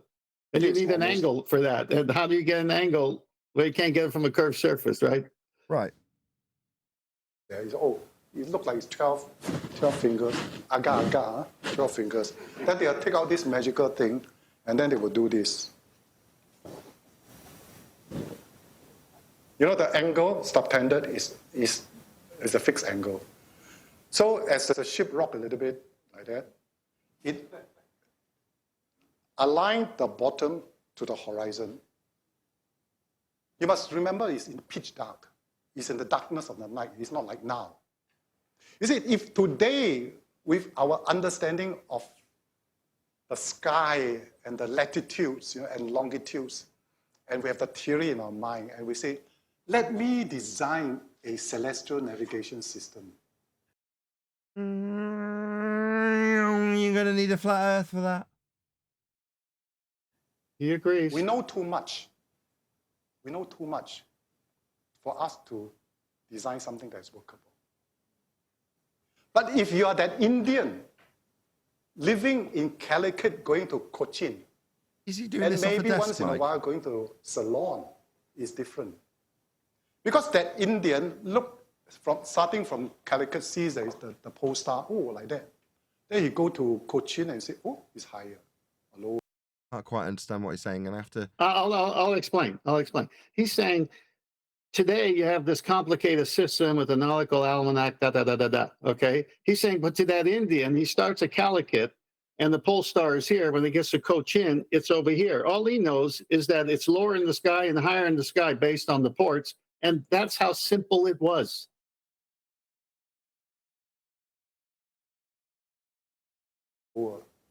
Then go to Sri Lanka, it's lower still. Then what he will do, without any latitude and longitude, without any signs, he will say, perhaps if I can have a way of finding out how high this star is, I'll be able to come back. Why don't I try? I still can depend on the land, because Cochin, Calicut, they're all on the shore, right? Why don't I just depend on the land, but I will do my experiment. So guess what? The Arabs and the Indians, they came out with this wonderful thing called a Kamal. A piece of wood about this size. When they go down, assuming that it was in this Calicut, and so, oh, that pole star is there. Okay, it's like that, right? Like that. I'll put a knot here. Knot. So they tie a Calicut knot. Calicut knot. Then he go to Cochin. Then he say, oh, here. He got a Cochin knot. So the next time, depending, he never give up in his sight. Yeah? He will try. Okay, I'm still not following along fully. Well, it's what the first guy said. So when he's in Calicut, the pole star is here. So he ties a Calicut knot. So that knot says, if I ever match the pole star, I'm right where I started my journey from. And then when it goes to Cochin, the elevation angle of Polaris changed. So then he says, all right, I'm going to tie a knot here for Cochin. So each knot represented a location. I got you. Same. And without any, what's that? Same explanation. Exactly. And so what he's doing here, as you listen to him, he's saying in this modern day, we have all these books and everything. They didn't need it back then. All they needed was Polaris, a flat earth, and a knot. Oh, it should be very close to Calicut already. I say this because I want to be philosophical. In fact, some of the things that is in black and white, some of the things that is in our mind, is of a secondary importance. The first importance is something that is learning from the reality of our experience, learning from the reality of our experience directly from our heart. That's it, right? Yeah, pretty much. You see what he's saying? He's saying, look, I want to be a philosophy guy at this point because the reality of our experience, it's this simple. So he's trying to make the complicated simple to this audience of his by showing celestial navigation was just an angle measurement to Polaris from different ports where they tie knots. And each knot said, if you go here and it's the same angle, just go left or right, depending where you started from, and you'll be right where you started from. But north and south, the board had to match because that's the bottom was on the horizon and top was Polaris. So real simple navigation without... I've got someone at my door and I've got your first slide up. Kamal navigation tool. All right. You want me to go on it while you go to the door? Obviously. Hold on. Let me get it here on my phone. So here we go. Kamal navigation tool. Kamal is a simple navigation device used by Arab navigators in the Indian Ocean since ancient times. It consists of small rectangular card with knotted cord passed through it.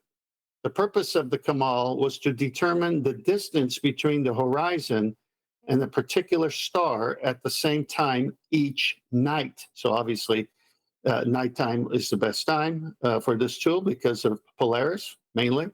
An alternative or the original method for the same purpose involved the use of fingers held parallel to the horizon. So there comes using the fingers, the fist, and so forth, but you're still using it in the same manner. A navigator would hold the card at a measured distance from his face by means of a series of knots in the cord attached to the card. The Kamal, or measurement with the fingers, was specially well suited to crossing the Indian Ocean on the monsoon wind. The pilot's job was to aim for certain latitude where he knew the city was. In this way, the knots in the cord would delineate the latitude needed to reach a series of specific places. So that's how simple it was. It shows a depiction to the right of it. Can you get back? I might add something because I don't think. Yeah, go ahead. Still at the door. Yeah, my point there earlier on was that. Morning, fellas. Hey, Chocolate. Hey, Chocolate. Hey, can I make a joke before you go, Brian? Should have been on a different for slide. another minute or two? Sorry, I was Amazon with a giant box of kitchen towels. Should I be on this picture of a guy with an angle measurement with his fingers? Well, hang on. You're on the Kamal navigation tool with the bullet points. I just read every one of those. So okay. let's move on to. Yeah, Okay, but then we'll let Brian interject, and I'll just change the picture when we come back to you. Go ahead, Brian.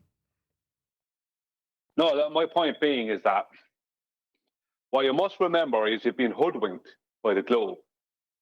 As in, if you look at time and date or any of them, all of that is based off of the angle the sun should be seen from your location. Now, I often find that incorrect. The reason is that they base the latitude and longitude grid off of the sun because their globe is back engineered from the latitude and longitude grid. But the latitude and longitude grid has basically nothing got to do with the sun. Now, there are certain points during the year, like the tropics and the equator, you can see the sun is over around that area. But the whole point, and it only works between those two tropics, right? But the latitude and longitude grid is just based on my coordinates is in relation to the GP point of Polaris and nothing else. The sun, I agree. Whatever that is doing up above, just so I finish, whatever that is doing up above, that is not adhering to circles of latitude. It might be close to them at times, but it's not adhering to the latitude and longitude grid. But the globe is a back engineering of the latitude and longitude grid. So they base all of their angles to the sun and everything else based off of where those latitude lines are on their globe. So they can give you a load of calculation and it'll all come out correct, except for in reality it won't be correct for your location all the time. You will look at the sun, they'll tell you, Simon Date will tell you, because it's based off of that, the sun will be south-southeast, right? And the sun isn't. It's just southeast. It's not south-southeast. Do you know what I mean? Little things like that will be wrong. But they'll tell you, no, the sun is going to be at this angle, south-southeast, and it won't be. Because they're basing everything off of the sun being connected to the latitude and longitude grid being connected, the latitude lines in particular being connected, well, both of latitude and longitude connected to the sun. Whereas technically it's not. It's all connected to Polaris, and it's then used as a calculator for time and navigation using the sun, but not based off of the sun. Wow, that's why. Do you understand what I'm saying? That is why time and date was wrong when we tracked the sun. That's why. Yes. Well, now I know. So the reason it was out by an hour when we got a solstice measurement from someone, I can't remember where, happened a couple of times, is because it's tracked based on Polaris, not the sun, in terms of where it would be, which would shift it. That's why. Okay, I didn't know that. I'm sure Adam would be fascinated. He's probably not by the mic at the minute. 140 people watching. Just going to do a quick warm welcome to all of you who've just joined us. Shout you out. Thank you very much for coming here. Please share the show if you've not done so already. And we're going to get back into this with 10th. So, well, let me add to what Brian's saying. Most of my research on this, it's always been a star, Polaris. When people start introducing the sun, they're taking leeway to say that. It doesn't mean that's how it was done. The way it was done was mainly Polaris. As you do your own research, and I said please do, you'll see that it was the Polaris was the main star everyone used because it's perfect. It's how it all is done. Anyway, we can go to the next star. Next picture shows. If I can just add to that. You're never going to get that 10th. Go ahead, George. The equatorial plane is measured from the sun's position overhead to Polaris for the grid system on the north, that is. Well, that's the problem. You see, George, it's not. It's based off of a distance to the GP point of Polaris that the sun happens to somewhat adhere to. So whether the sun was there or not, that wouldn't change the latitude and longitude grid. If the sun went away for a day, let's hope that doesn't do it. But if it did, that wouldn't change the latitude and longitude grid because it's not based off the sun. But on the globe, it is directly connected to the sun. Brian's right here. All right, let's go to the next slide. Yeah, we're on it.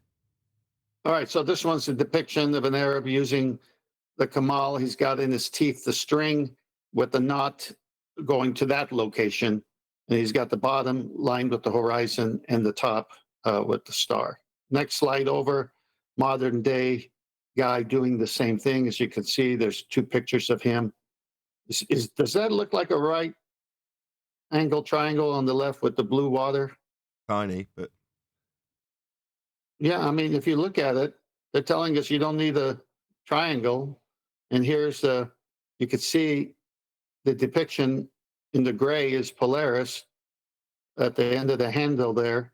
And he's got the Kamal out and he's got a right angle triangle. The hypotenuse is his angle to the star. And he's got a perpendicular with the surface of the ocean being the baseline. Everyone see that, right? yes. So, okay, that's how it's done. Next slide shows an actual demonstration from a guy using a Kamal. It's a modern day reenactment of how they did it. You can see how he's doing it. Sorry about the All size right. of the photos. I don't know why they were all taken with a potato. Go ahead. Potato, sorry. All right, go to the first citation there. It says final thoughts. You see that in the middle? Yeah, someone else at my door again. Can't quite believe it. Okay, we'll talk. Hey, Brian, Yes, Ted. what are some of your final thoughts while Nathan gets the door? Well, it's just basically showing how simplistic it actually is. When they started claiming the Earth was a globe, they had no choice but to complicate it. So it's like that person you talked to, that navigator you talked to, Ken, who said it's easiest just to treat the Earth as flat as stationary. That Right. he don't when he was navigating on when he was sailing or whatever, that's how he did it, and it's the easiest way to treat it. And the reason it's the easiest way to treat it is because it's reality. Everything with the globe is like, even with the dip correction, everything. They just complicate it with maths as much as possible. Yeah, but And that's, add in as many things as possible. Come on. Go ahead, Darwin. that's because you can actually still use the flat measurements in the globe model. Just don't think about it too much, and especially don't try to trace the origins of it and all that. It's not Right? that you don't. No. Well, you're half right. You are 100% right. It's just how you phrased it was slightly off, because when you say don't think about it, no, start after the measurement's been taken. Does that make sense? Yeah, pretty much. So Start you with the just have to kind of like use the flat. Don't think about that you're actually using the flat, but do think of that you can definitely use that and still use Almost. that flat to prove We'll your get there. love. We'll get there. I'm glad I'm refining you for a change. You're normally refining me. Okay, no, because what they do is they'll describe the number. So, for instance, a good example of this is Toon's challenge. Okay, so when Toon says, well, you've got these three angles, and then he lists off the 37, 42, I don't know, 76, right? He lists off the three numbers. How does that work on a flat plane? Do you see how by asking you about the numbers, the angles that he's taken, he's not talking about measuring the angles off a flat plane and then having to ignore that. He just starts with the numbers. Do you see what I mean? So although obviously there's an inference of the angle that the number is linked to, and that requires a flat plane, but if you just detail the number when your example starts and go from there, there's no need to even consider the fact that that number required a flat plane to get it. Make sense? Right. So you just name the data and don't name the source of the data, basically. Yeah, well, don't emphasize highlight the fact that the number, well, how'd you get this 47-degree angle? What's an angle? Nobody's defining what that is. It just starts as being a number that needs an explanation. You understand? And if somebody then points that out, then they have to go into the weird bendy crawling phase where they start to claim bent angles and curved angles and that kind of nonsense, which they definitely don't use. Yeah, exactly. They have to start defying their horizontal axioms that are used within their begging the question, proof of nothing, perspective, hijacking, earthquake calculator. Right, 10th, do you still want this massive block of text on screen? I have something to say on that. After Brian, yes. Okay, well, let's just give the audience a heads up of what's going on. Okay, because we've got like 140 people watching. It's dropped a little bit. 135 people watching currently, which is a big number. Well, it's not a big number. It's just where it should be generally, and sometimes it's lower than that. Anyway, but first day back, I'm keen. Everyone's full of beans, and there's a subject that I want to broach once we've covered what we're covering, which is going to be Rache. So we'll keep live for that because I think it'll spur a discussion, which I've got a point. I want to make on. Well, we got a crescendo here to finish with because there's more slides, but I'll do it after Brian. Yeah, Brian. Yeah, I'll be quick. The point I was going to make is that what they do, and I've said this in the past, and I'll say it again, and I will probably say it again another 40 times, is they make the measurements, right, which are flat plane measurements with the sextant, but then they take them and they place them on the universal transverse Mercator map, which instantly distorts the measurements, because the universal transverse Mercator map is a globe flattened out, but not flattened out from north center. So it's a cylinder. It's a globe turned into a cylinder, a flat cylinder map, and then they use the Haversine formula to re-distort it again back to globe. And then they ask you, how does it work on your flat plane?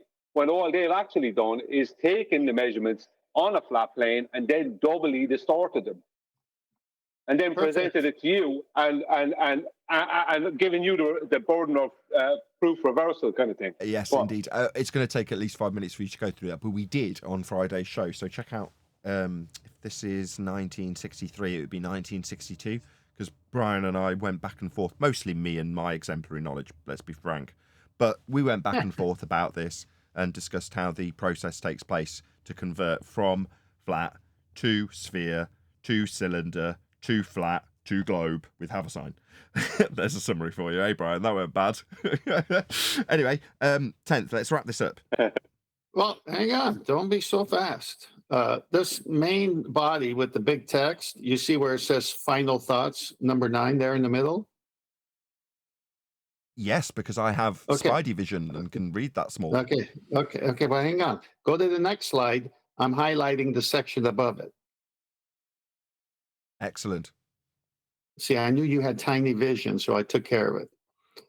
With the withdrawal of imperial support and renewed period of inward focus, no new cartographers were trained in the field state of the art. Progress ceased. In addition, production of planimetric maps like the Golden Mirror or Channeling Water, which were produced around the same time as the Kangxi Jesuit Atlas, to some extent using similar principles as the Jesuit maps, e.g. 1994, was no longer supported. In fact, the modern cartographic methods introduced by the Jesuits, therefore, only had a limited impact on Chinese cartography. And so most of Chinese society continued to believe that the earth was flat. It took until the late Qing era, during the Guangzhou period, 1871 to 1908, before cartographic developments received renewed impetus and general societal attitudes started to change. Maps were finally drawn based on longitude, latitude surveys using modern map projections. Jesuit based. They gave them to them. Oh, I know. This is the whole point. Carry on, 10th. Yes, that's true. Yeah. So the Jesuits came, and they introduced to the Chinese navigation. Hey, you know, we use angles too, but we live on a sphere. And the Chinese adopted the tools. They liked some of the tools, the newfangled stuff, but they said, no, we still think the earth is flat. And so one of the emperors kicked the Jesuits out, then they came back later. I'm doing a quick summary of a bunch of reading here now. And then slowly started to catch on again. And it wasn't until 1908 where it finally kind of came to a head to where they say, okay, we live on the globe. We're going to use the European method going forward. And the cartography and the map started to change. But prior to that, they resisted. Why? Well, because the Kamal was working. We're going to show you their version of the Kamal in a second. And it's much like we finding articles in America in the 1920s, they were still teaching flat earth in schools. Well, they were the whole of Chinese society believed the Earth was flat, and they were navigating as flat. So I'm going to make a summary point on this later, but let's go on to the next. Skip the next one because that's Andrew Thomas Young. I have something to say in a moment. Yeah, I know. Just let me get him on the right slide. Go to the slide where it shows celestial horizon, the globe, and the three parallels, and then let Brian do what he's doing. Okay, I've got that up, and go ahead, Brian. Yeah, just very quickly. It was around 1908, 1910 that Georges Lemaitre, the Jesuit priest, it was around that time that he introduced the Big Bang. So it's Very all good. around that time that, that the globe was actually, like this thing about, they've known it's a globe for 2,000 years. No, the globe has been systematically input into society across the whole world over a long period of time. And it wasn't until around the 1900 point that they really, did the job. Well, then they declassified it. They put the, hold on. They put the system in yes, place. that's a good point. Yes, thank you, Brian. Didn't say. Owen, thank you. Just thank you. Go ahead, Tent. All right. What? Yes, good point, Brian. Now we have this image here showing the globe introduction to how everything works, which is you need a plane. So they've got the rational horizon, which is the equatorial plane. That's the true altitude, by the way, in all the celestial books. So the true altitude you must match when you do celestial navigation, must match that center equatorial plane and the angle from it, as you see. The next picture above it is the tangent plane they draw on the sphere that they inserted, which Nathan says so eloquently, surplus to requirement. It's not necessary because it was never necessary because you're using the celestial horizon, which is the equatorial plane. We're going to tell you what that is in a minute, and the penny will drop for most of you. And then if you're in an airplane, same thing with a bubble sextant. So never in this image are you ever getting your location based on anything curved. It all requires a plane. It's their picture. It's from their books. This is the way it's done. Next picture. This is incredible. The angle measured with the sextant is in reality one corner of a right triangle formed by U, the celestial body and its geographical position on Earth. The image is funny, hilarious, at the same time riveting, because you must have a 90. And the purpose of rocking the sextant until you get perpendiculars to establish the sun's zenith GP position. That's when you say mark, and you get the hour, you start with the seconds, then minutes, then the hour, because you got to get it precise. Okay, and then there's a guy on the boat. Now, how in the world does that work on a curved surface when the dotted line shows you the requirement of a plane? It's so obvious, right? Next slide. Okay, so again, from their imagery, you've got the celestial horizon, which is really true altitude, which is really the rational horizon. They got many names for it. Then you got the tangent plane on Earth, the geodal horizon, okay, which mirrors that because you need that because you can't get an elevation angle from a curved surface, in this case, a circle representing Earth. And then you got the sensible horizon, which is the observer's eye horizontal. And this is where dip measurement, when you're sighting the horizon with the sextant, is necessary. So you have all three things matching. You need three planes, depending how you do it. So you have the bubble sextant, you got the sensible horizon. If you're going to use the sextant using the horizon after height of eye correction, you got the geoidal horizon. And then, of course, they all must match the celestial horizon, which is their version of where all the angles are coming from, the center of the Earth. So never do you see anything circular or curved in achieving this angle, ever. Next slide. This one we're all familiar with. It shows the box. You must have this box. And there's 4 90s in this box. Each corner is a 90. And guess what? There's the red. That's the GP of the observer with the sextant. There's the bluish color, which is the star. And that's the GP of the star. And it's always subtracted from 90. Well, you can't have a 90 on a curved surface. And so that's why all the previous pictures were necessary to show you how it's being done. So here it is. It tells you exactly the zenith distance is 1,800 nautical miles from the GP where the star is directly over the Earth and where the observer is directly over the Earth. Next slide.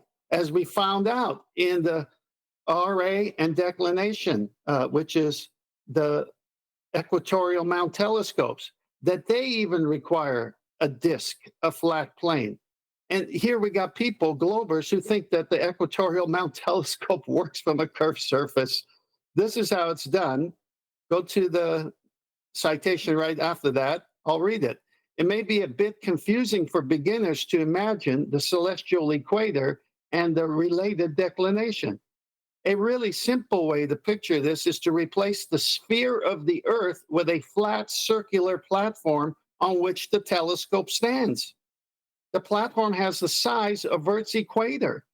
Are you kidding me? Globers, anti-flat earthers, you think when you look through an equatorial mount telescope that you're standing on the location with the region of the Earth's equator? Flat disk? Is that what you're thinking? Or do you think you're on the curved surface? Because you're doing it from the center. You're doing it from the flat plane. You're doing it with a flat Earth. This is so incredible what we're reading here. Next slide. Look at this. This is the reality. What you see here is a guy laying on his back, looking up. That is the reality in which everything's done. That thing on the bottom, that globe, surplus to requirement, doesn't belong here. Next slide. We've always liked this one. This is from a navigation channel. When we redid it just recently, Nathan did a review again on it. You have to listen to the guy giving the YouTube talk. He says, I could have shown you how a sextant works with the sextant in my hand, but I decided to do this because this is what the observer sees. As funny as it is, he's admitting that the observer with a sextant must have a right angle triangle, and this is what he sees as depicted by the red triangle. He doesn't see what's underneath it. He doesn't do it on the globe. I'm done. The Perfect. globe is done. Really good presentation. Thank you. That was epic. Yeah. Just Can I before say anyone else something? talks, go ahead, Arwin. Sorry to cut you off. I just wanted to keep the presentation nice and concise. And Brian's tangent, yes, it got through. I just didn't want that to segue into lots more tangents. Go ahead, though, anyway. All right. Yeah. I realized that, but I mean, I did think it was very worthy to notice that the Jesuit, when they went around and basically altered maps and all that, they didn't just say, "Hey, the Earth is a globe."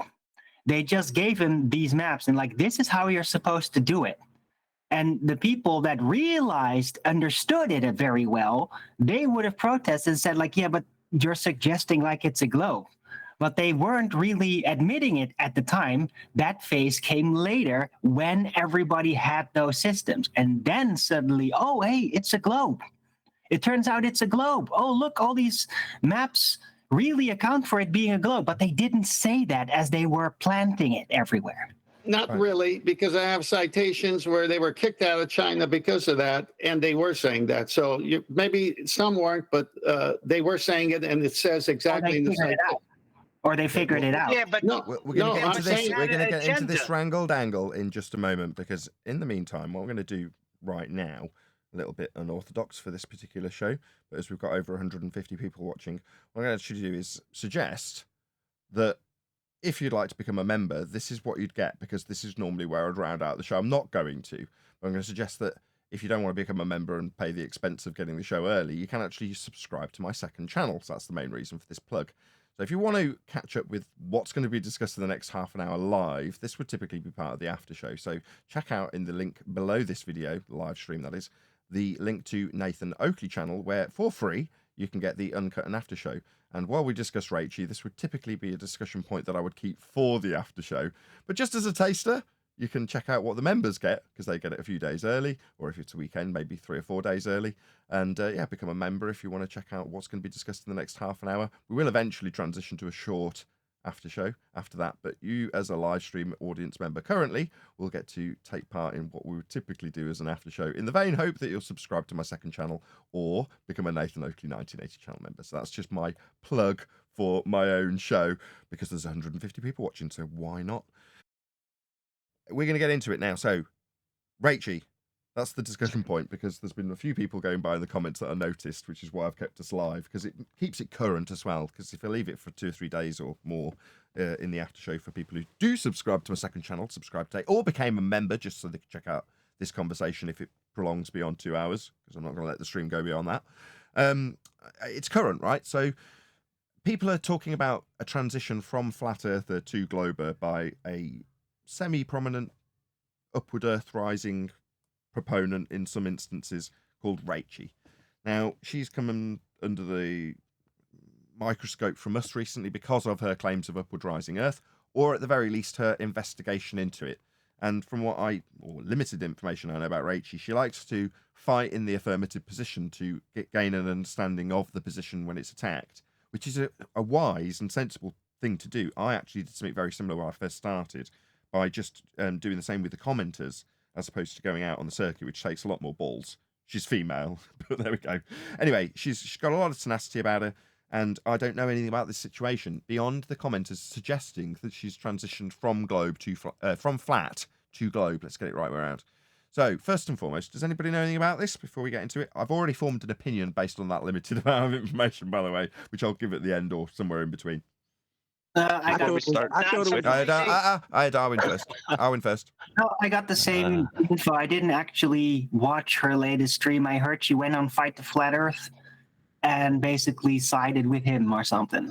Okay. Anybody else? No, that's it. Before we start, can I do a quick plug, Nathan? It'll be quick. Go ahead. All right. Well, I did a latest video on biblical cosmology, and this time it's on Windows of Heaven. And, well, what can I say about it?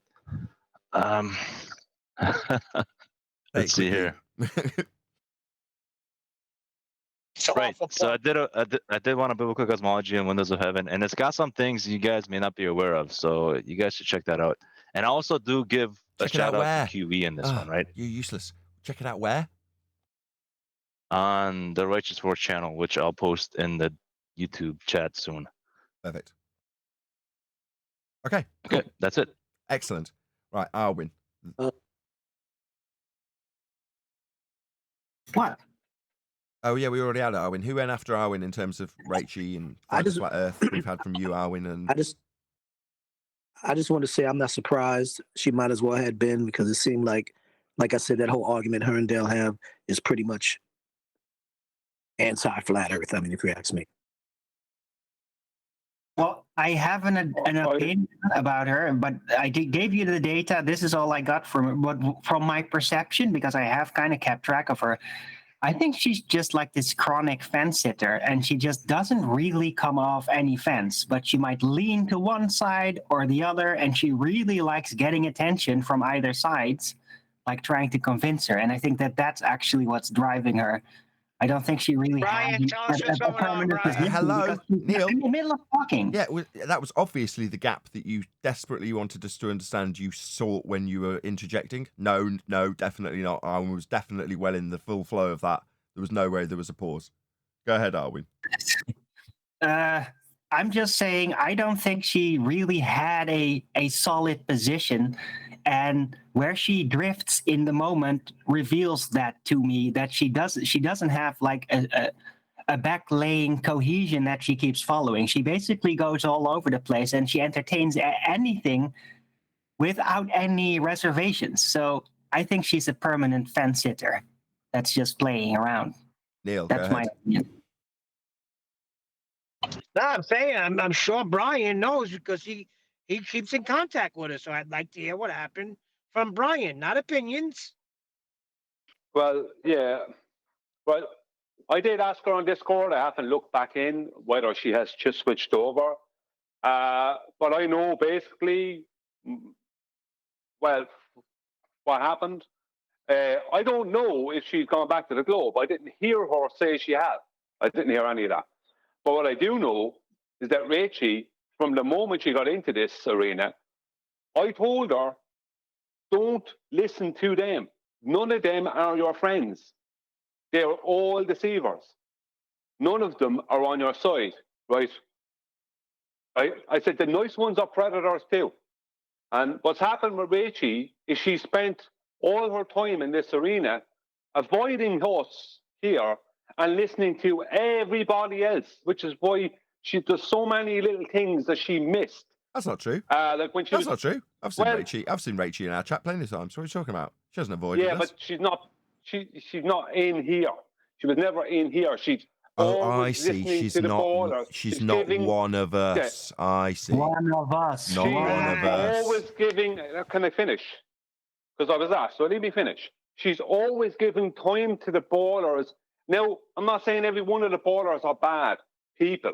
The point I'm making is they all have the same agenda, and they all have the same beliefs. So she's giving time to people who are, in my opinion, mentally compromised. That's the truth. And then she started giving time to crazy things. Go on, Adam. Yeah, I wouldn't go with the ad-hom bit, but the bit you were making, I think, from experience, when Rache did come in here, I think your summary is quite correct in that she does spend a lot of time discussing flat Earth, but she's never spent it over here to even grasp the point we were making when she came over with the uproad riding. She doesn't understand our points, and I think, as you may be critical for, doesn't bother to spend to learn this side of the argument, but she's engaging a lot of time with the Bevs, the Dells, and the anti-flat earthers to support flat Earth or sit on the fence, as you're saying. But I'd agree with you. I don't. From the conversation we had with her when she was she hadn't bothered to learn this side or appreciate it. Whether she did, I mean, she may just disagree with it. From my conversation, it looked like she didn't understand it. Sorry, but you're right. She does actually, she has repeated the arguments at times, but she's she never really sided with it. She just established okay, that's this side of the argument, and then left it. And then is there anybody who is there anybody here who had listened to the FTFE Rache conversation and has input? No, I asked that at the start. Well, I have a point that connects to that. Given that they never reference a curving Earth, what does it matter if she says she believes it's a sphere? Doesn't. She's still a flat Earth. But I was gonna point out the pain relief that she's temporarily offered some of the chat members, which amuses me greatly, regardless of if they're right or have just taken inference from something she hasn't necessarily implicitly implied.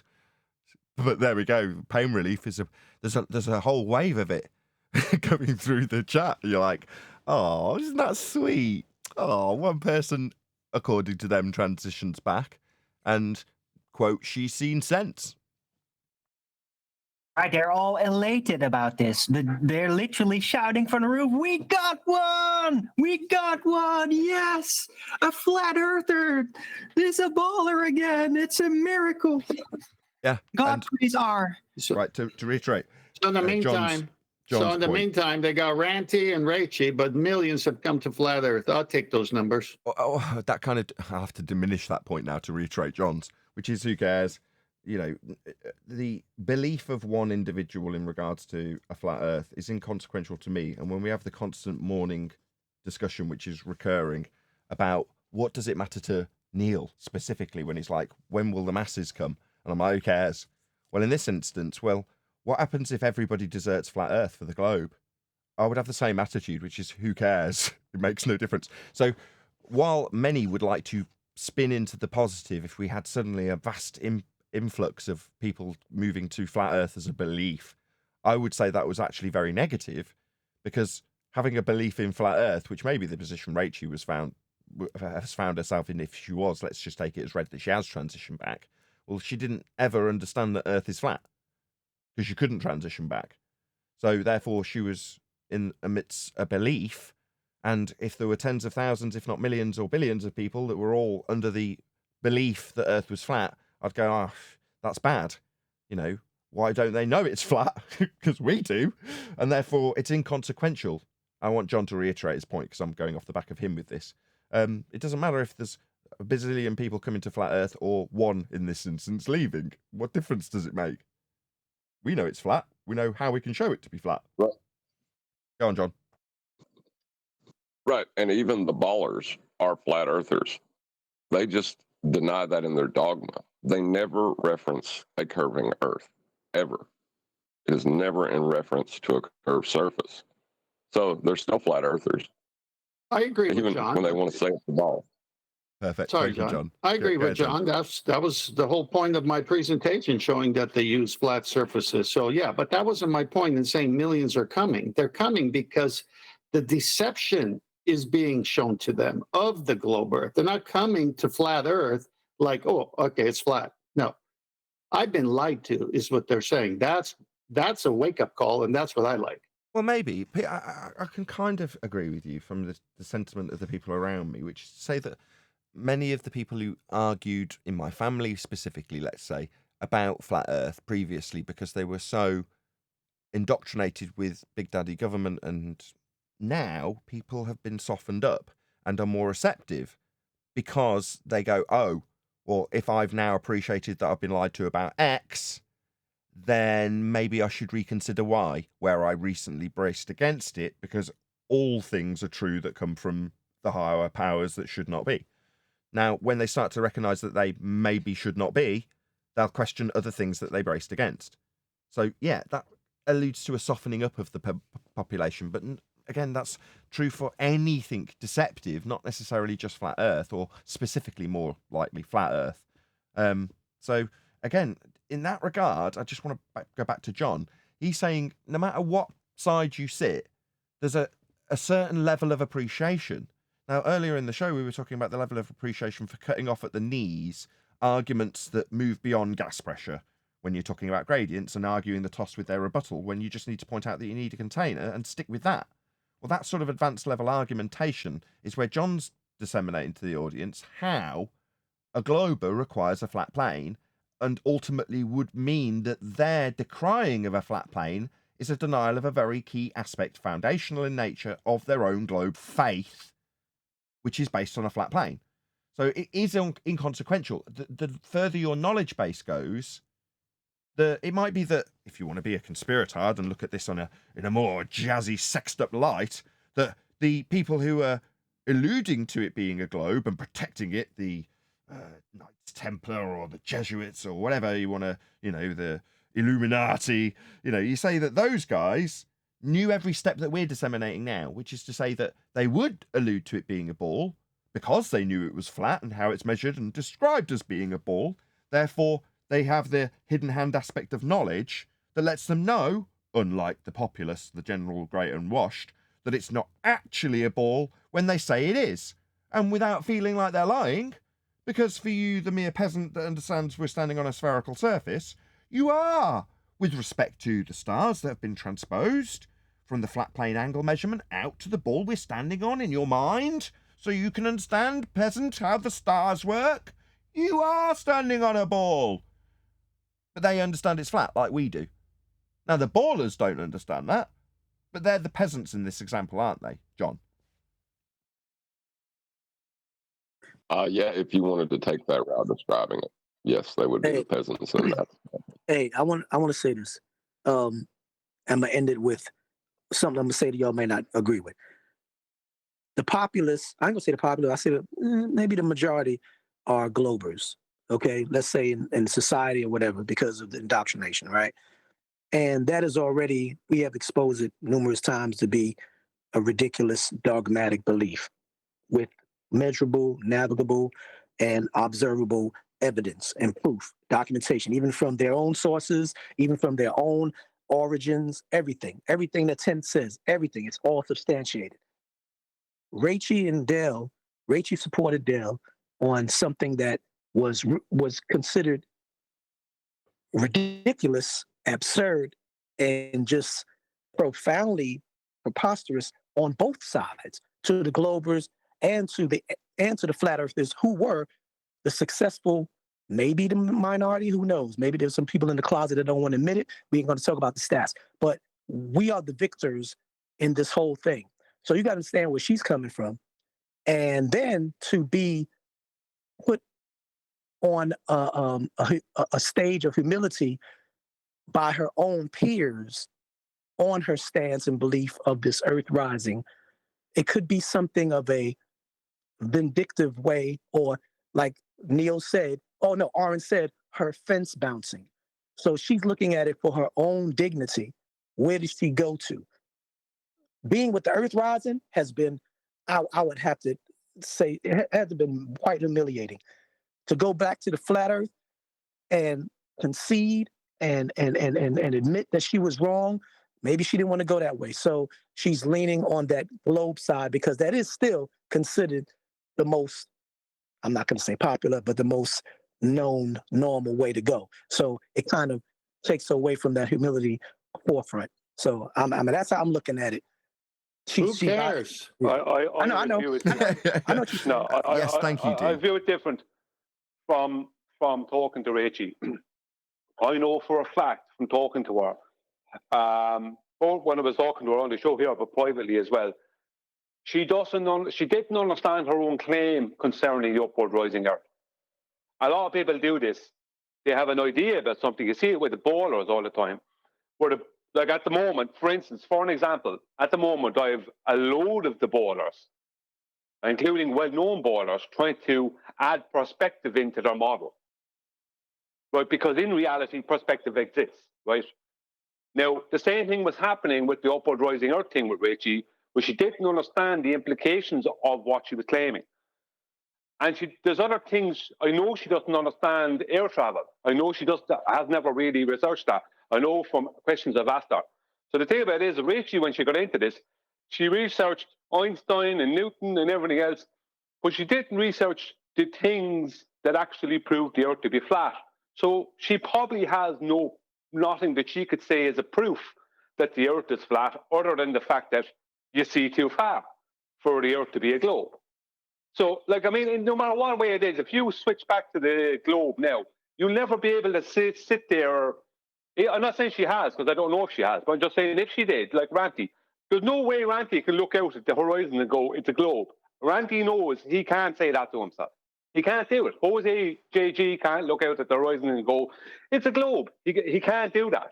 He knows that he can't say that because he knows the horizon is not the geometric edge that they were all brought up and led to believe it was. So no matter what you do, every time you look at the horizon, you have to pretend that you're not, that I don't know what you have to do, but you can't, you can't say it's a globe and look at the horizon. You can't do that. No matter what they do. So, you know what I mean? That is always going to be a quandary for anyone who does switch back. Just that one instance alone. Well, you mentioned they had a model. Models are built on measurements. I'm about guarantee you, I can guarantee you, there is no model for a globe Earth and a sky vacuum. That doesn't exist. Yeah, I truly. What they have, though, is a mathematical model.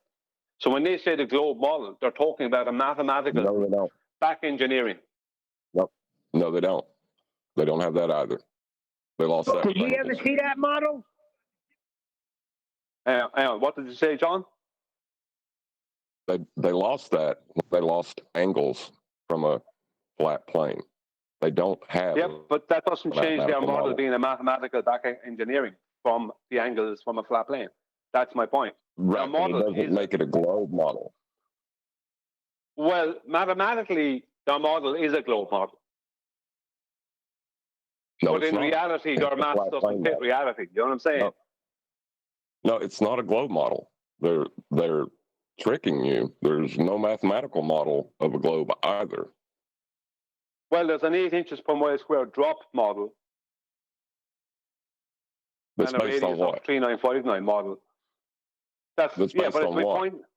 It's based on flat Earth elevation angles to Polaris, back engineering of that. But the point is, they don't have a model that matches reality. They have a model that matches the maths of that model. What John is saying, what John is saying is they have false math, so they don't have a model. No, they don't. They're misinterpreting math and believing that they have a model. That's delusion. No, they don't have a mathematical model either. They don't have anything. It's the world's biggest magic trick. They don't even have the rabbit in the hat to trick people. They just tell people that there's a rabbit in there, and everyone's believed them. There is no model, mathematical or otherwise. You know, in just I'd have to disagree with that. Hold on a second, Brian. You know, John was trying to illustrate this about a month or two ago when he was trying to explain to us that what they do is they'll offer you a flat Earth proof and call it a globe claim, and then they'll try and debunk your straw man flat Earth claim that you haven't made. But what you're actually doing is both sides are arguing aspects that require a flat plane, and they're trying to debunk one and leave the other that's claimed to be proving a globe. Do you understand? So what John's saying is... Yeah, but I've made that same point I'm just trying to summarise for what I'm a saying. long time, just in a different way. Sure. Every time no one's decrying the conversion from flat. But what John is saying, once that conversion's been made, there isn't a conversion. The differential calculation, if you're going to use the calculator as the model, well, the differential calculation from a flat plane is not a globe model, is what John's saying. Even though it's got a dingleberry dangling beneath that flat plane, it's an illusion of it being a model, because it isn't.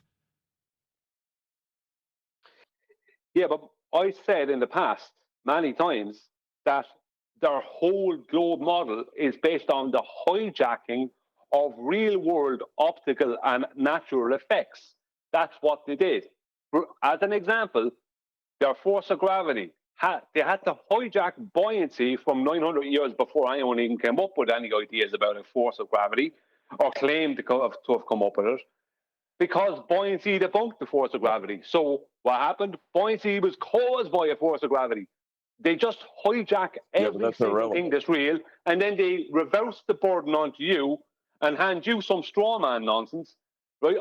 That you never claimed. I understand that, but that doesn't change. I'm not trying to have an argument with John. I would disagree that they don't have. Okay, stop a second. They do Brian. have a Just mathematical model. Okay, just stop a sec. He's not trying to argue with you, and you are agreeing with him in every instance, but missing the subtlety of what he's saying. I picked it up about a week ago, so I'm not going to claim like I'm some big head brain for finally picking up what John's been trying to put down for about 6 months. But literally about 10 days, maybe a week ago, I started to actually go, oh, right. Now, he's not trying to argue with you and say you're wrong, Brian. So just try and just let him reiterate his point just once more, because I can hear it in his voice that he's starting to get a bit frustrated with it, which he was about 2 months ago, by the way. Right. When you say models, you build models with measurements. Everything that we've seen now, from orbital mechanics, even gravities and its eccentricity, right, is built on a flat plane. There is no globe model, mathematical or otherwise. It's a delusion. It doesn't exist. They take a flat plane with a sphere around it and then say, see, that's a globe. No, that's not a globe. There is no globe model. Yeah, I have to disagree. May I real quick? It was to me. Go on. Real quick, right? Yeah, real quick. You're both saying the same thing. I know Brian's point. I know Refractor's point. We're all saying the same thing. What Refractor is saying is absolutely 100% true. What Brian is saying, he's describing the process of the deception. That's all. Brian is describing the process of the deception. He's not disagreeing with John, nor is anyone here. They never had a globe. They never had the measurements. It's all planes. Brian agrees with that. But now Brian wants to say, this is how they've hijacked it. And then we're going back to, well, they never had anything to hijack because they never had the measurements. Yes, we know that. But let me explain the process of how they're lying. It's two different ways of looking at it. No, it's a little bit different from that. No, it's a little bit different from that. Leave me speak for myself for a second. John is saying they have no measurements. Yes, they do. They have 1 million flat Earth measurements that they use as that they back engineer into a mathematical globe model, where there's an 8 inches per mile square drop. They just hijack the latitude and longitude grid, which is based off of flat Earth elevation angles to Polaris. That's what they did. And they created a mathematical model based off of real-world measurements that had nothing to do with the curve of their model, that they're claiming within their model. What is it dropping from? What is their mathematical drop dropping from? What is their mathematical drop dropping from? Flat Earth. No. Well, the drop is from, no, it's actually not. It's from, That's a good one. from your feet. The drop is from your feet. 8 inches per mile square drop Both. from where your feet It's stand. both. It's both. Differential from surface level, if you want to call that, from your feet to eye level, if you were standing at sea level. So it's a differential calculation. No, but the mathematics are based off from your feet. If you look at the maths, they're actually from your feet. I appreciate that, but what I'm 8 saying inches is, per mile square. okay, let's not major on the minors. Yes, correct.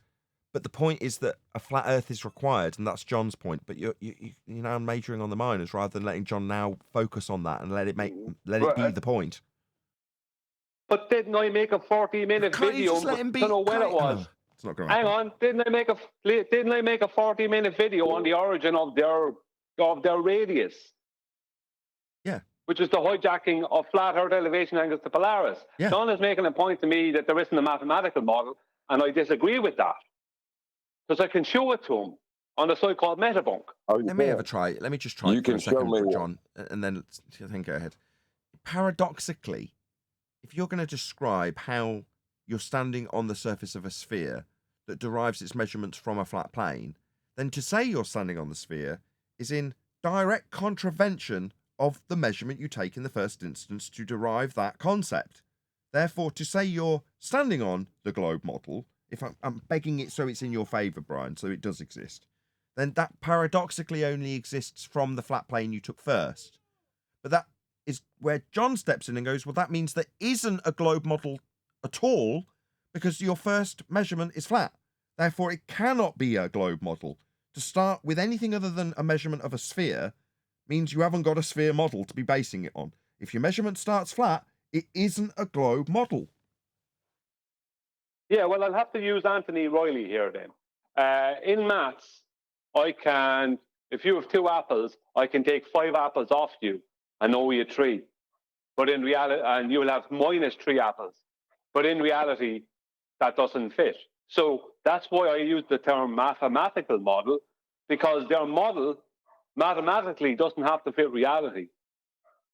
It's mathematical. Demonstrate a model that does not use the flat plane for the calculation. Calculations are mathematics. Demonstrate it now or don't say it anymore. There you go. Ask me again. Did you hear that? Ask me again. I didn't hear that. Say it slower. Go on.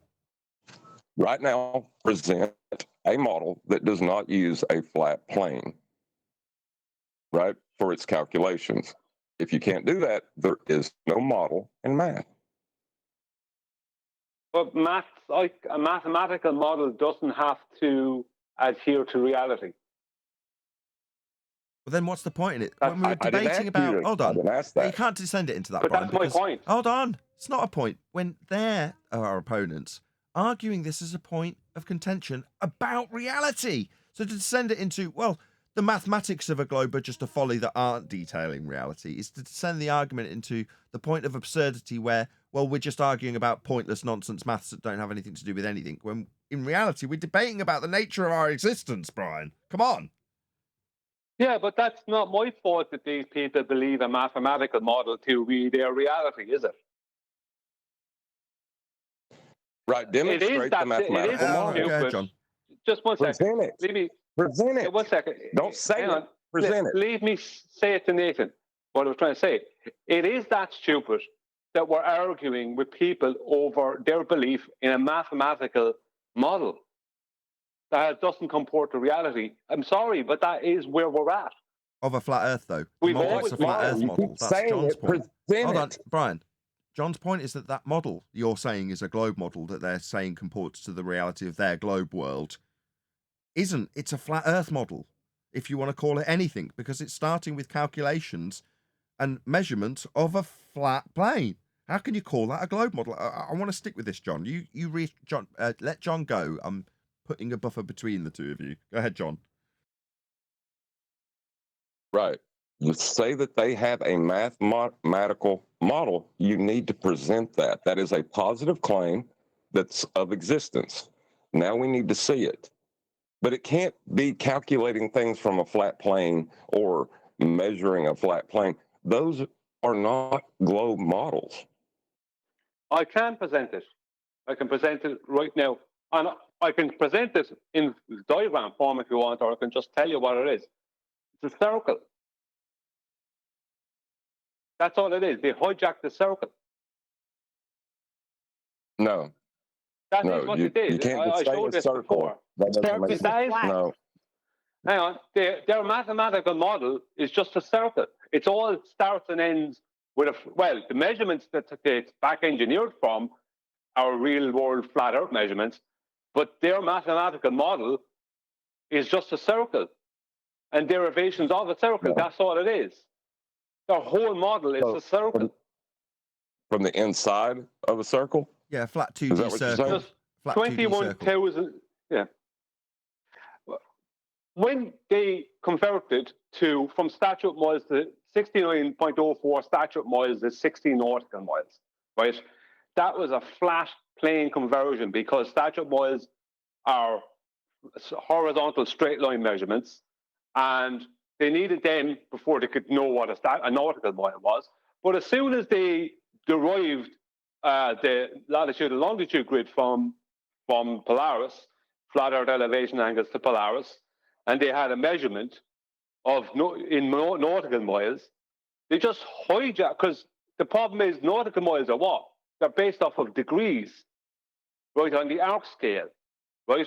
Now, basically what they did is they just took two protractors and put one underneath the other and hijacked the circle. That's what they did. I had a whole presentation on it before. Well, where's the globe model? The great circle hijacking. Ask your question, John. Where is the globe model in that? You've referenced a flat Earth model, flat Earth calculations, and flat Earth measurements. Where is the globe model in that? The mathematical model based off of circle is the globe model. No, it's not. You just no. No, it's not. I don't. Well, I'll tell you what. Right.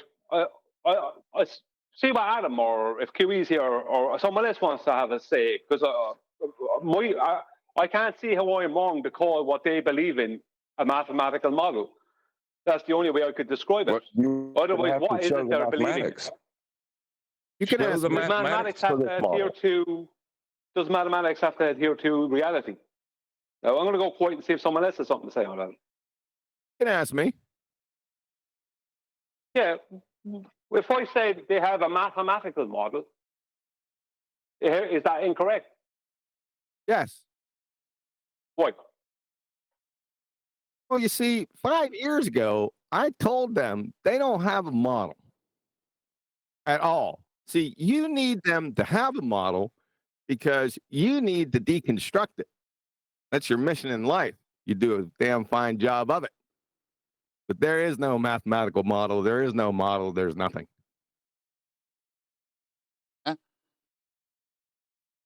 it doesn't prove anything. It doesn't support anything. Well, a hammer is a tool used for hammering nails in, but you can also bust windows with it. Maths is also a tool. Do you know what I mean? Yeah. I'm just saying. But a mathematical model, right, is what you're claiming. You would have to show those maths, and they can't be based on a flat plane, or else it's not a globe model. Then it gets more complicated, doesn't it? Because when we're using the word model, even if we've got the heliocentric side, we can model certain aspects. Yeah, might be an orbit, might be whatever. But it's not really a heliocentric model of reality, is it? Or any real model that actually fully models reality. It doesn't do that. All you're doing is picking a very specific nuance of the heliocentric claim and mathematically describing that. Hold on. Definition of model are you using? Hold on. Wait. Which definition of model are you using? Good question. I think they're talking about a supermodel. An extrapolation built on measurement. It'd be an extrapolation built on measurement. That's the only thing you could really go with on this if you're going to claim a mathematical model. Well, I don't know what that is really, but which definition of model are you using? Because they don't have one. Oh, it wasn't rhetorical from the peanut gallery.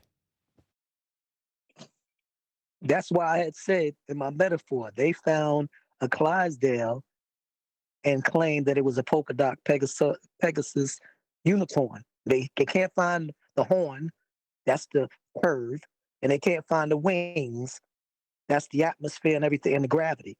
But being that they found the skeleton of a horse, they're using the reality of a horse, but they're claiming that it is a polka dot Pegasus unicorn. That's basically what this whole thing is to me. So when QE comes and says Brian does a fine job in deconstructing what they've done, and there are no models, what's the difference of what I said earlier? And what was the whole point of today's presentation then? Brian It showed that they needed a plane all the time. They never. Although you did bring it up on today's show, Brian covered this a couple of weeks ago. So that's why I'm bringing it up now. Okay, yeah, that's always the case. Everything we do, Brian did a couple of weeks ago. Let's get it out there once and for all. Okay, so once that's settled, the whole point is QE says that Brian deconstructing what they've done is exactly what I said. Brian is explaining the process of the hijacking. He's not saying they had anything to base it on. What refractive curvature is done is to refine the argument so well from the initial one, which is you need an angle, which is two lines creating a vertex, and that can never happen from a curved surface. Well, since that day, a couple of years ago, to now, we found out that everything they do needs a plane. I mean, whether it's the equatorial mount telescope, orbital mechanics, you name it, they need a flat plane. So they got nothing, no math for a globe. And then you said it's a surplus to requirement, that circle, that globe. And Brian is saying, yes, let me explain to you how they got that surplus to requirement by hijacking and changing the maths and doing everything and lying to people. So you're all not arguing with each other, really, because all roads lead to a flat Earth. It's so good. Perfect. Yes, that's right. So we're all in agreement. We're all in agreement. Brian's wrong. No. Okay, I'm going to read out. Sorry, I'll go after Neil. Go on, Neil. No, go ahead. I'm just defending you a little bit. Go ahead. I see simping. He's back to Brian simping. He's after re-simping a few times. That's not what I'm doing. I'm saying Brian spent a lot of time on that video. He's going to. We don't train to time. We train to standard. That's not what you're saying, and you're going to prove that by simping even more, telling us how hard he's been working in the past. You simp. There's no way Brian's going to get away with saying they've got a model when they haven't. Right? If I'm talking about Lamborghinis all leading to a flat Earth when they talk about some globe claim they've got, and I say you're going to need a flat plane for that, there's no way Brian's ever going to get away with saying, oh, they have got a model. It's like, no, they've derived a surplus to requirement globe, as eloquently put by 10th a minute ago, from these flat plane measurements. But to say that's a globe model it is absurd, frankly, Brian. I mean, especially if you've said that. Okay. They've given people something to latch onto so that they can represent as the globe model. Because if it's coming from a flat plane, it's a flat plane, right? Yeah. But like Tim was talking about before, all these the Chinese, all these ancient people running around that were navigating on the earth using their fingers and blocks of wood, using it as flat, right? All knew it was flat. And then you had the people that were coming around, what was it, Jesuits or whoever the hell it was, that were like running around like used globe salesmen saying, hey, psst, you know, all this navigating that you guys were doing on this flat plane? No. We need you to pretend that you are actually doing it from the middle of a globe from a flat plane, right? We need you to pretend that that's what you're doing in the mathematics. Keep doing what you're doing, but just pretend that now you're doing it on a globe, right? That's what they needed. So or in a globe, yeah, right? It comes from a flat plane, so just keep doing what you're doing because it's working, right? You're obviously getting where you need to go, but just in the mathematics, just pretend you're doing it on a globe or in a globe. Thanks. In a globe. Perfect summary, Chocolate. Perfect summary. Don't ask why. Just do it. I have a reference here. I asked Google what is a mathematical model, right? This is the first one that comes up. And I've posted it into Master B. Mathematical modeling refers to the process of creating a mathematical representation of a real-world scenario to make a prediction or provide insight. There is a distinction between applying a formula and the actual creation of a mathematical relationship. And that doesn't help your case that much. No, it doesn't. Well, what I would say about it is they take something in reality and they refer it back to how it would work within their mathematical model. Yeah, what's the something that they take? Hold on. What's the something? Very ambiguous. Well, a can of beans falling to the ground. Nah, How we're would talking that about we're talking about measurements of the plane. You know damn well what. Don't take it to gravity. You did this. That's the second time you've tried that little chestnut. Take it to gravity. Hold on, that's eccentricity. That's eccentricity, Bob. And that is hold on, that's eccentricity. It's defined from a horizontal plane. Oh, hold on. Next. Hold on. Shh. What's that sound? You're gonna need a flyer for that. Sorry, it's just Lamborghini going by. All right. Yeah, but what Brian is talking about though is the dressing, right? It's the nonsense they put around the flat plane that's obviously required for everything because that's just reality. That's not dressing. That's varnish. Didn't hear that, Huey. One more time. If you want to call it that, sure. Right? That's what it is. It's hold on, nonsense, I didn't catch that. Right? It's either... Hold on. I'm interrupting you to catch the interruption from QE. What was that you said? Interruption. Okay, yeah. I've got some of that. QE, not you, Ten. Continue with your interruption. I just want to know what QE said, and then you'll get the mic back, Chocolate. What did you say to QE?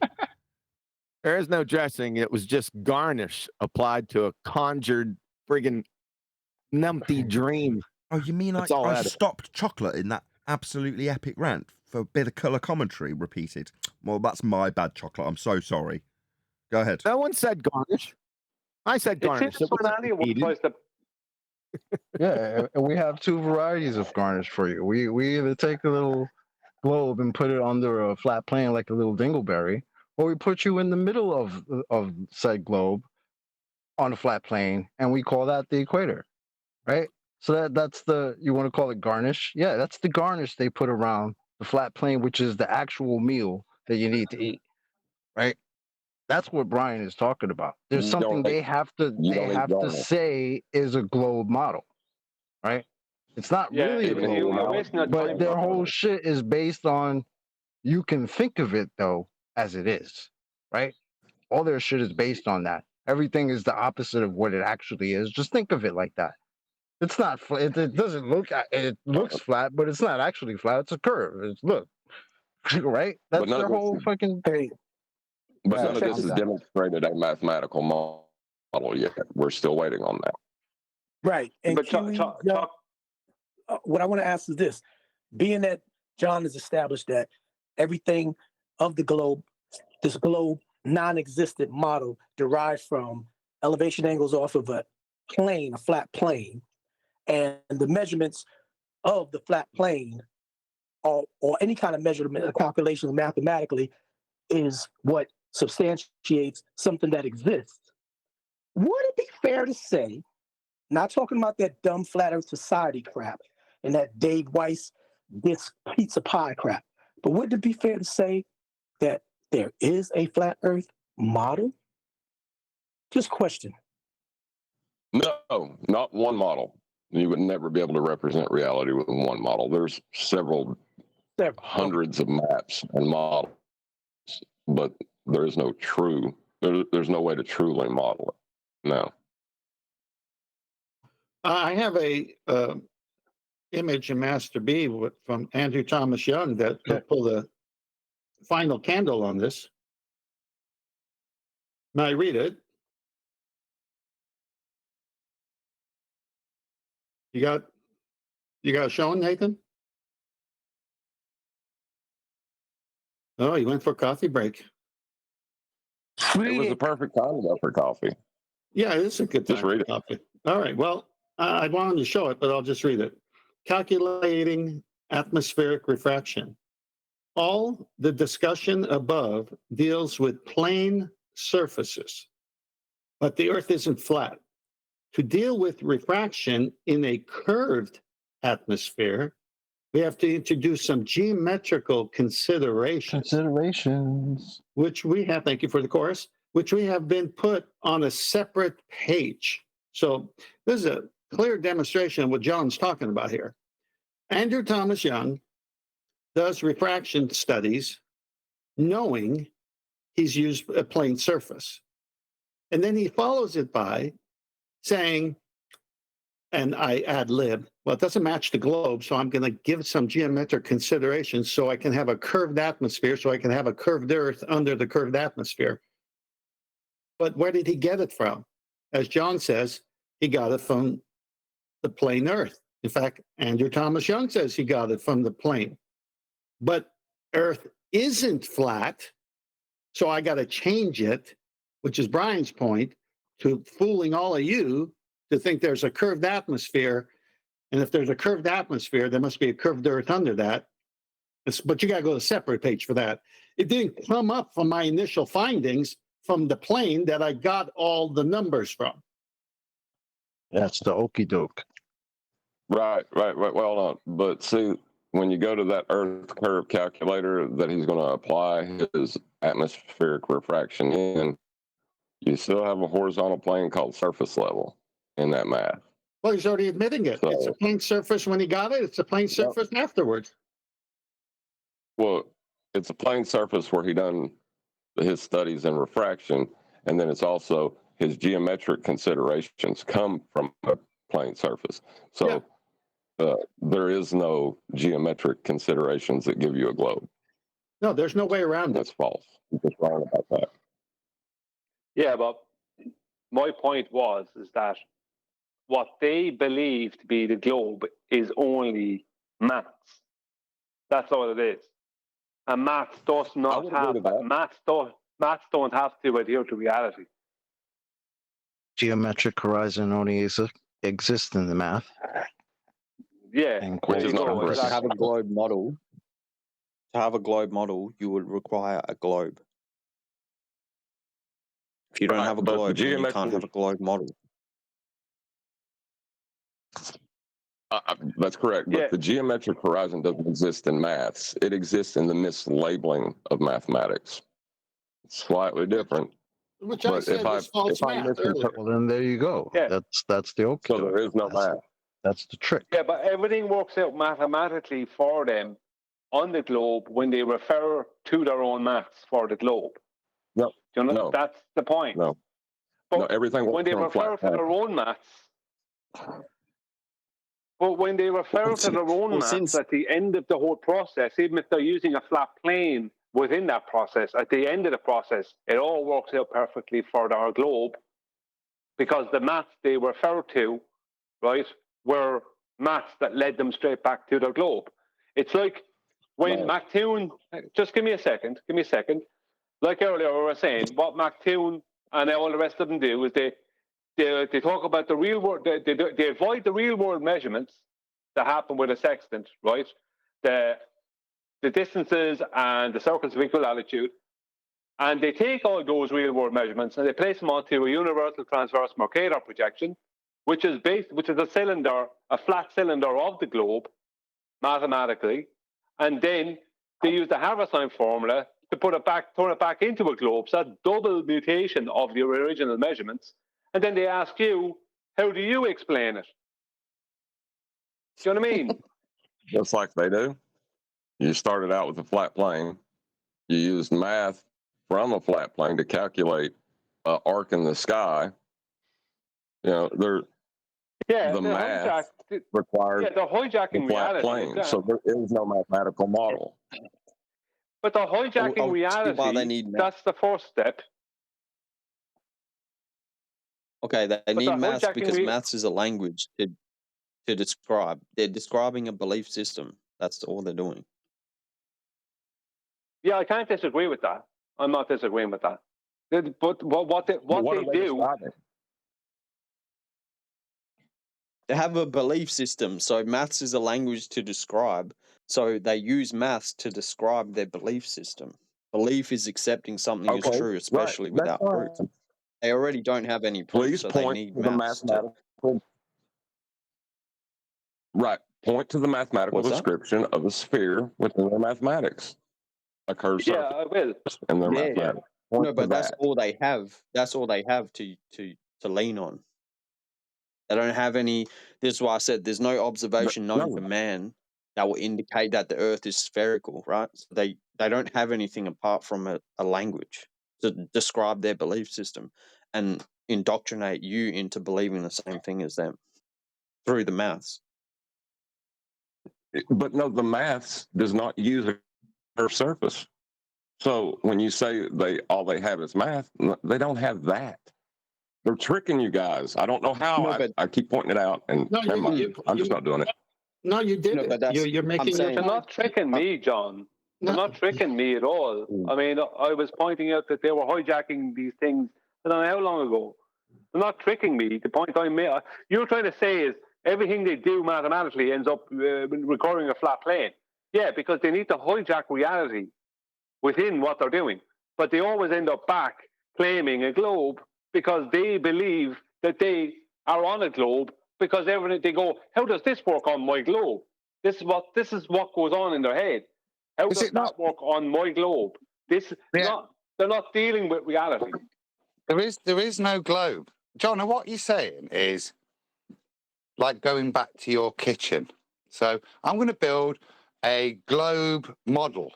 I'm going to build the model by measuring this flat kitchen. Then I'm going to take the measurements and pervert them so that the numbers I've written and recorded from reality, which were flat, will now be expressed within the globe model. I don't have a globe model. I don't have globe measurements. I've got flat measurements from a flat plane that I'm going to try and mug you off into you thinking that I have a globe model with these numbers. Is that your point? Yes. Yeah, there is no globe mathematics. There's no, these things don't exist. They just don't. It's all a delusion. It has nothing to do with math. It's just delusional. Yeah, the elevation angle to your kitchen light is, say, let's call it 70 degrees. Yeah. If I take that 70 degrees and express it as upon an arced surface, i.e. your kitchen floor, and take that 70 degrees to say, well, it must be that because that's the way it works in the model. Therefore, we're at this angle to John's kitchen light because of the curved surface. That's all they're doing there, having taken that flat elevation angle, misexpressing it into a model to give the illusion of a ball. The illusion of a ball model. But there is no ball model. Nothing's been measured from a ball to generate the model. They've taken flat Earth measurements to then misrepresented them to put it into a ball description. But the measurement doesn't match the point of the model. Right.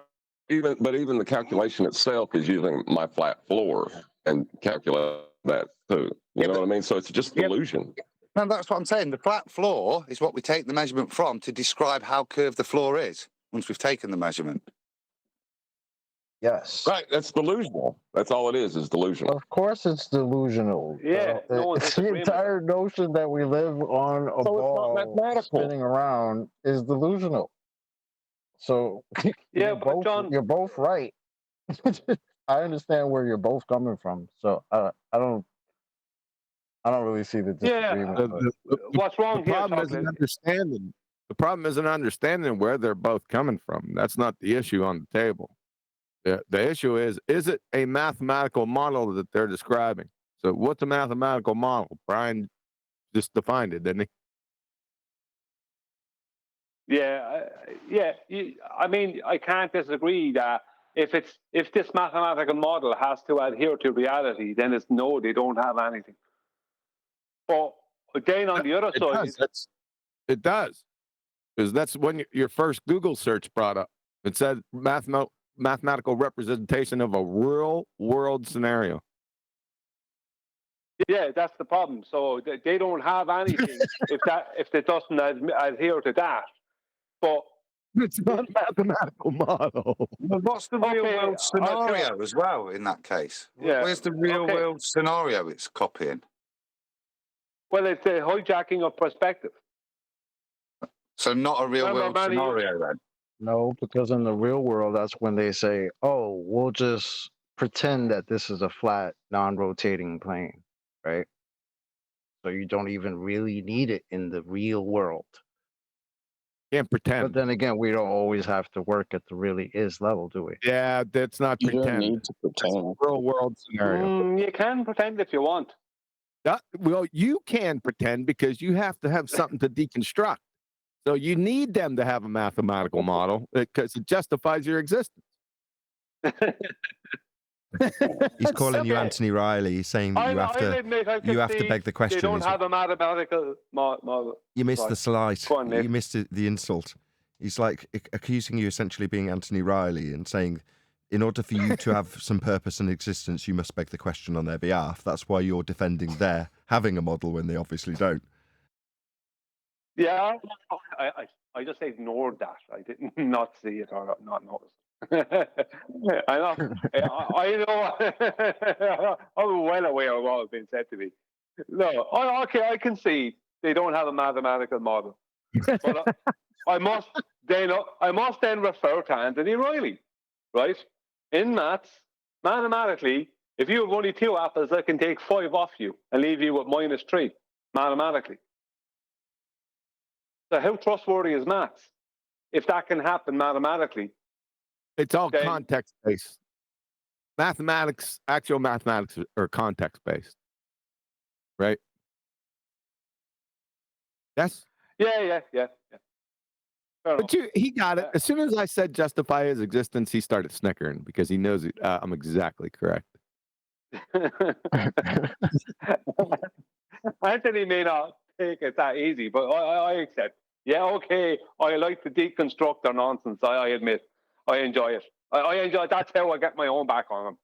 Well, you have to maintain showing their nonsense back to them. And indeed, you must maintain their phraseology in order to have a coherent discussion with them. So when they reference model, you have to essentially defend their use of that word for you to be arguing against it, which makes sense because if you were to decry it, you'd never get past the first gate in terms of, I'm not saying you're flexing your muscles with your knowledge or anything, but, to get to that point, you have to concede to some of their terms in order to deconstruct them from within their paradigm, is how Anthony also used to do it. But yeah, I get that. In order to unpack the begging the question fallacy, you've got to get to it and have them detail it for it to be a decent discussion with them. However, if you just say, well, you haven't got a model, that ends the discussion, doesn't it? Which doesn't really leave you much to do, is where John's insult, Quantum Eraser's insult came in. Yeah, well, it gets more boring then. I like doing it. At least you admit it immediately. Bloody Anthony Riley, you have to drag him through a hedge to get him to admit that he's just doing it to mental masturbation, which is all it really is. That's not a content. It's a giggle when you do that. You've got to let... I know what you mean. To win and destroy the argument quickly is, I suppose, the ultimate, but there's nothing wrong with having a little bit of fun and teasing them along the way, especially when you've got that certainty and you know where they're going to take it. So let them wander down the path a little bit and then destroy the path for them. Yeah, I'll give you an example of what I'm doing at present. At present, I'm arguing with Ruin, and I'm pointing out to Ruin that how I know his, okay, I'm going to use the word, model better than him and all his friends. No, I wouldn't do it with where he's wrong. I'd just keep Ruthie honest. Keep Ruthie honest. I wouldn't humour him in the slightest with definitions and stuff. I'd keep him exactly where he needs to be, which is focused on there is no model, Ruthie. Why are you trying to pretend there is? Brian's going to love that idea after the last hour and a half discussion. Yeah, he's just going to cut him off at the knees and point out he hasn't got one. Yeah, that's just what Brian's going to do. Yeah, great suggestion there, Adam. Well, but I do that. See, this is what I do. And it's not even nasty. It's not even being nasty. I'm just pointing out. Look, for me, because when I came into this subject, I have no education, hardly at all, anything to talk about. When I came into this subject... Hold on, I got a violin stringed up somewhere. Just walking... Hold on. Sorry? Go on. Na, na, na. You're a poor boy from Ireland. Carry on. I'm not asking that. That's not my point. You didn't let me. I'm not looking for violins. My point is that after all these years, it's nice to turn around and tell all the people who are such know-it-alls for so many years that they don't even know what they're talking about. They don't even know their own claims. And I constantly cut them off at the knees by just with 2 words, Black Swan. Constantly I'm at it. Constantly, except for Black Swan. So I'm always cutting them off at the knees while also pointing out that they don't know their own model. I mean, I have Rache arguing with me at the moment that you can have a tangent to a curved light path. You know what I mean? It's like light paths aren't curved, even within what you claim to be a model. That's what I'm on about with Rache, Brian. Yeah? Listen to the lies and deceit, even in the question. So all you can do with Rache is point out all of those things. Sorry, Rache. Curved, light, path, ray.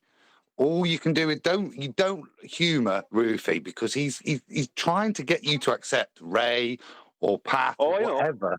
So to me, when I'm dealing with Rache, I wouldn't do anything other than make him put a meaning to his words, something he doesn't like doing. Yeah, no, but this is my point with Rache. I'm pointing out to him, no, that is not that is not the globe claim. The globe claim is not a curved light path. It's that the line of sight is always straight, not curved. It's that your globe mathematically unbends to keep the line of sight straight, so you're seeing something that you wouldn't be able to see if you were looking across a geometric globe of 3,959 miles. So, and he's trying to he's trying to put a tangent to a curved light path. It's like, no, you can't put a tangent to something that isn't geometric. Oh, Are y'all can I just ask him? Sorry, just for Rache. Are y'all talking within the I just want to ask, just from me. So how's that geometric horizon working out for you there, Rache? Sorry, as you were. Yeah, that's well, I just wanted to ask, is the curved light path and that argument of refraction, is that taking place in the Earth curve calculator? Yes. Yeah, that's built on a flat plane. They're doing that below surface level. Yeah, but we wouldn't have had any of that discussion. Brian wouldn't have got his rocks off on it. None of that would have happened if you'd have done that at the start, John. It's not reasonable. Yeah, I mean, cutting it off at the knees, and as I said, I constantly, and Rache will admit to this, I constantly bring up Black Swan. The Black Swan, that's that. You don't have a globe. You know what I mean? You're trying to put he's trying to bring a tangent, which is something geometric. A tangent is a straight line that touches a circle at one point. To a curved light path that's not even part of the mathematics that he's talking about. Do you know what I mean? It's like, it's not geometry.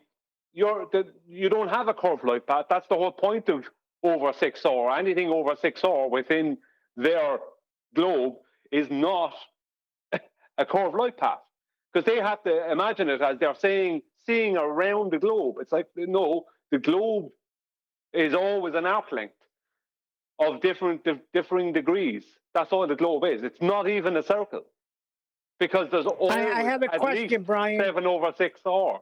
Go on, Neil. What globe? Yeah, but this is the point, Neil.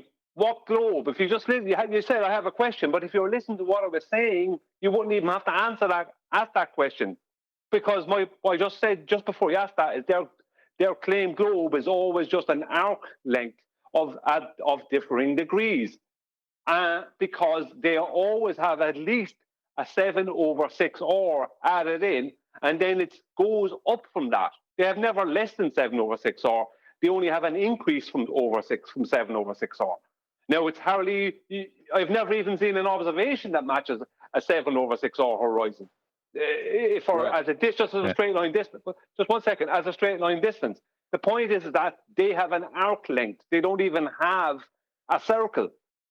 And a straight line to that arc length, when it's at differing degrees of arc or of curving. Go on, Adam, sorry. I was just going to ask, is that arc length below surface level in their mathematics? Well, yeah, it's going to be below horizontal surface level.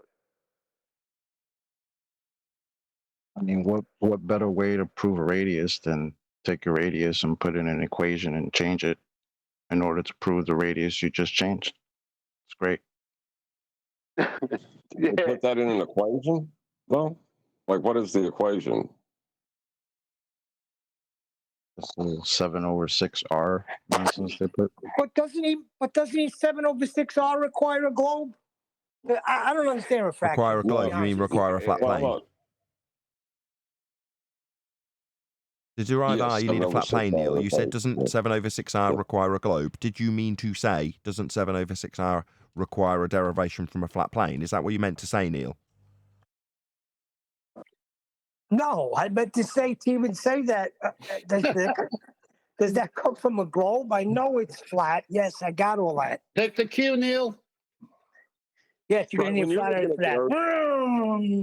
When you're looking at the Earth curve, when you're looking at the Earth curve calculator, right, and you see that at eye level and surface level is where they attach the globe where those two connect, and it's just flat, the rubber ducky life preserver, At that point, the globe starts deviating from surface level, and you have a geometric drop, they claim, below surface level, which is insanity.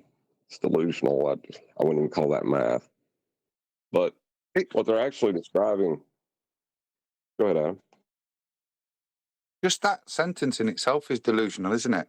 The globe starts deviating from surface level. Yeah? Well, it's the surface of the globe that should be matching the surface level, shouldn't it? So even in that first sentence, which you think you can accept, fundamentally you can't. It's nonsensical there. Yeah, I mean, you think the surface is deviating from itself? Fundamentally, when you look at the model, the surface level is the surface, isn't it? So that statement is actually what you're describing, how much I'm deviating from myself. Well, that's why when we used to talk about elevation angles, and the Globers would say, "Oh, we're not talking about the surface when we're talking about the surface." Don't say 90. They're over 6R, right? This is a point I've tried to make a couple of times, and I even tried to make it with you, Adam, a while ago, and I don't know if you understood what I was talking about. That's all based off of a horizontal distance. So the horizontal distance to the horizon in the black swan, right? They must then back calculate that horizontal distance and that straight line of sight on how that would work in their globe. And so how would that work? How much over 6R do they need for that line of sight to stay straight and still be able to see an horizon that's 10 miles away from the observer at that observer height?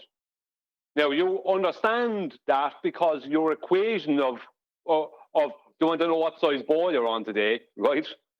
Well, you know what I mean? The square root of the observer's height multiplied by 2640, divided by the square root of the distance to the horizon multiplied by 2640 divided by the observer's height, and then you divide by their 3959, blah blah blah. But the point is that it all starts and ends with a horizontal distance.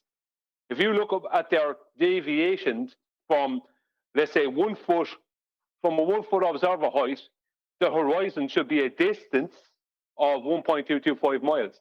That distance has nothing to do with being an arc. That distance, a distance is just a distance. So when they add 7/6R, the distance is 1.322 miles from 1 foot observer height. That's a 0.097 addition. And that's all they're doing. They need to explain how you can see further than they believe it's possible to see. And that distance is a horizontal distance, and they must mathematically make it work so you can see in a straight line to an horizon that is arced down below surface level that's the same distance as you're seeing in reality.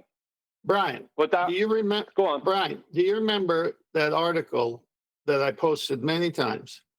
It was labeled, "We must embrace the fiction in our science." Yeah. So they go admitting that it's all a thought experiment and it's fiction, and they embrace it and they accept it.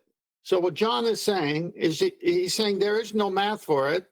It's just fiction. It's a thought experiment. That's all it is. It's not mathematical. There is no model. You did a great job on deconstructing it. But at the same time, they want to embrace the fiction in their science, which means to every one of them, because there is no math for it and you need a flat plane, it's going to be what? A thought experiment at best. That's it. But yeah, that's what I mean when I say they're going to say, how does this natural phenomenon, whether it be perspective-based or otherwise, work on my globe? Do you know what I mean? They have to back engineer it to work somehow within their thought experiment. That has a radius of 3959 miles that is unmeasured. Because it can't be. Right. So John's point is refer to it as a thought experiment model, not mathematical. Yeah, I'm okay with that. Like, I mean, I understood that it's a thought experiment model, but John's point was that I was incorrect by calling it a mathematical model, and I accept that now. But the problem is, with some of the conversations we have, you have to describe this to the layman sometimes in a way that's not 100% correct. If I say to the layman, it's only a mathematical model, they can then separate it from their reality. No, stop. So you might have to describe it that way. You're leaving a bit off. It's annoying me. John hasn't got or anybody hasn't got a problem with you describing anything as a mathematical model. It's describing the models in question as a globe model, mathematical or otherwise. That's the problem. Yeah, but if I am going to refer to the globe model and I'm speaking to a layperson, lots of people want to jump in. Go to the kitchen. Let him ask his question. Lots of kitchen. people want to jump over him. Just have to let him ask his question. Go ahead, Brian. Yeah, if I'm dealing with a layperson and I don't use the term the globe model, how are they going to know what I'm referring to? No, we're wanting to distinguish that, aren't we? So if you go to the kitchen, the model is mathematical. Yeah. Now I might want to try and build a ball, but it's not a globe model. Nothing came from a globe. None of the measurements that I taught to build the model came from a globe. No, it's still mathematical. Still mathematical, but in no way can it be described as a globe mathematical model. It can be a mathematical model, but it can't be a model of a globe that it wasn't modeled on a globe. It was modeled from flat Earth elevation angles. Yeah. Well, it's a mathematical globe creation then. Brian's question. You haven't answered Brian's question though, Adam. Yes, that's absolutely correct, and thank you for reiterating the point, which was what I would have done if you had answered his question. But he still has the question on the table. If he's talking to layman, and they're talking about because they've got a cursory knowledge of the horizon being Earth curve, they start saying, "Oh, 6 foot man, it's 3 miles, right?" And you're like, "Well, that's come from," and then Brian's stymied because he can't say the globe model because we're objecting. That's Am I hopefully helping you, Brian? That's exactly it, Nathan. I can't take. Well, let me answer that. It's your problem, Brian. Why are you even bringing it up? So, the drop from your eye level to where surface level meets the sky is a problem for what? About where? I'm not understanding the problem with this question. Why would it be hard to? Because of how you phrased it, Brian, saying when a ignorant globe-believing Muppet doesn't appreciate that differential calculation and says the words "my globe model," he doesn't. Well, the ballot won't make the conclusion. Brian can. Yeah, if you're speaking to a layperson, I have no choice but to use the term globe model. Because that's what they know it to be. I can't refer to your kitchen floor. Go on, Chocolate. Yeah, because Because John, think about it, man. To be fair, if you walk up to some normie and start talking about differentials between two flat planes, you think you're going to get anywhere? You're just going to get the glazed. You're just going to get the glazed look. Hold on. Like, No, what are you talking about? You don't have to do that. You can say, "Are you telling me that where surface level meets the sky, it is not level? Where surface level meets the sky is not level. Is that what you're telling me?" Say sea level. Well, level is a bad word, John. Common people are familiar with sea level, not surface level. Sea level. They kind of can connect with that. Stop. D, we're talking specifically about globe maths. In the globe maths surface level. Brian, go ahead. Yes? Even you talking to a layman? Level is a bad word. Level is a bad word. I avoid the word level because when a global believer, if they know what they're talking about, will agree. Yeah, level. Sea level, yeah. But they're not talking about a horizontal. They are, whether they like it or not. Hold on. They are. Yeah, but it doesn't matter. It doesn't matter whether you know that they're talking about horizontal. Is that they're not going to speak about horizontal from then on in. If they're talking to someone else, they're going to talk about how it's equidistant from the center of a sphere.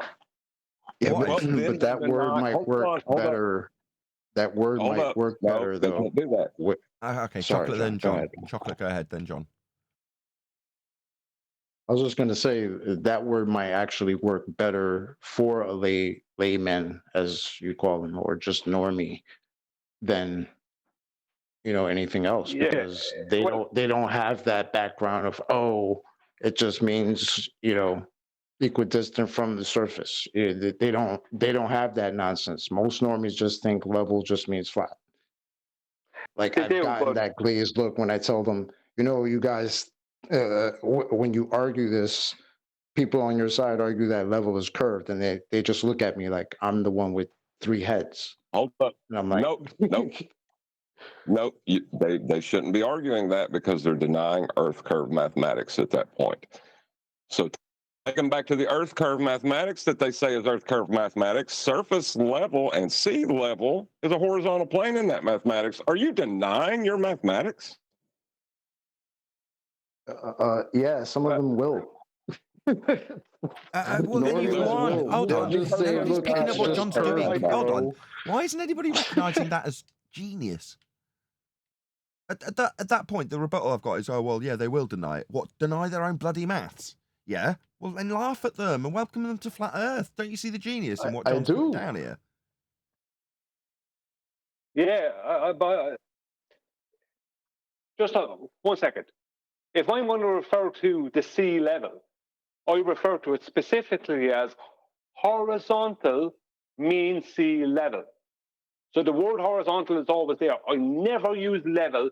I never say level flight with aircraft. I just don't use it. I use the word horizontal because that's very specific. Well, so is level. So is level. Yeah. No, you might not. I'm sorry, but other people have a different delusional. Yeah, but John, let's be honest. There is delusion. Look in their math. Look in their math. Level is always a horizontal plane every time. In all to be their fair, mathematics. Just to back you up, the only time I've ever heard that be an issue isn't with ballers, it's with Bev. I think they would. And other than level is curved from a surveying point of view. Yeah, I just do my best to always use, if I have to use the word level, I always use preface with horizontal beforehand in some way. I will not use just the word level because I know that a baller will beg the question with that word and won't even tell someone they're begging the question.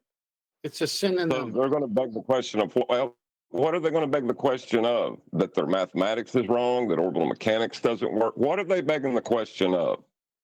Well, the level they're speaking about is equidistant from the center of a globe with a radius of 3959 miles. So they won't even have to mention a globe or mention 3959 miles. They just have to go nod head and go yes, and they think they're essentially, if you don't know the difference, they're making a fool out of you. But when you add in the word horizontals, instantly they're triggered.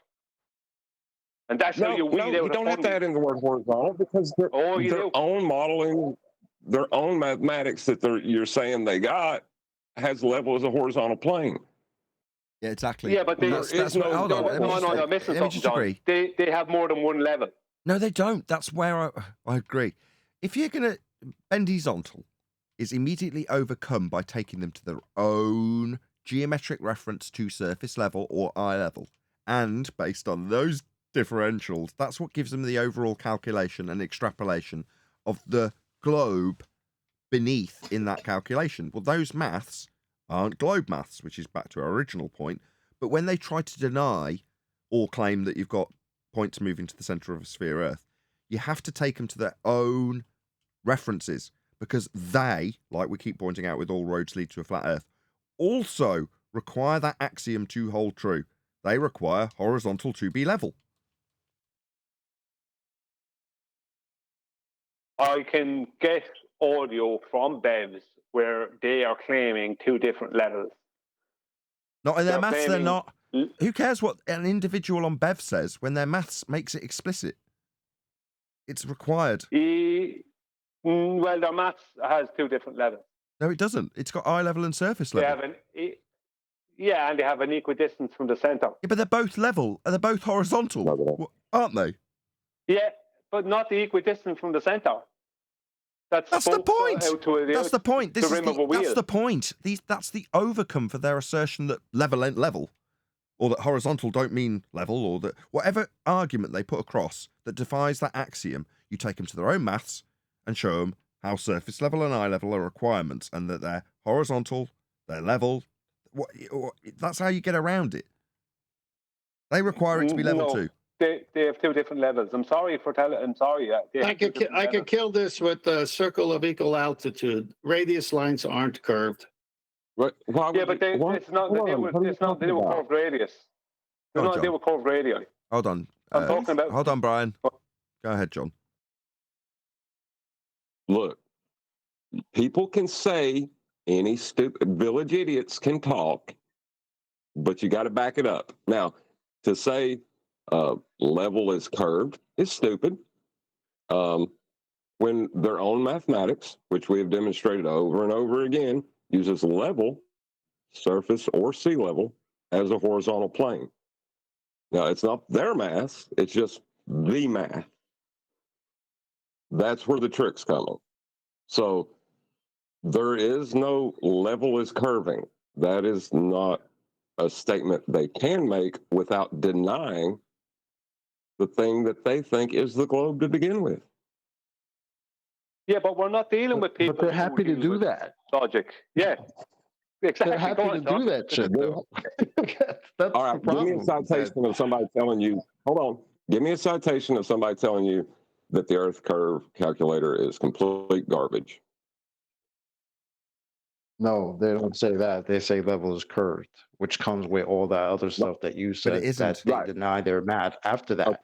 But it isn't in their maths. True. But it isn't in their maths. Fuck it.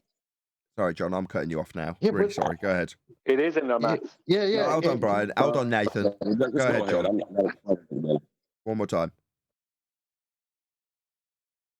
Look, they cannot say level is curved. Never mind.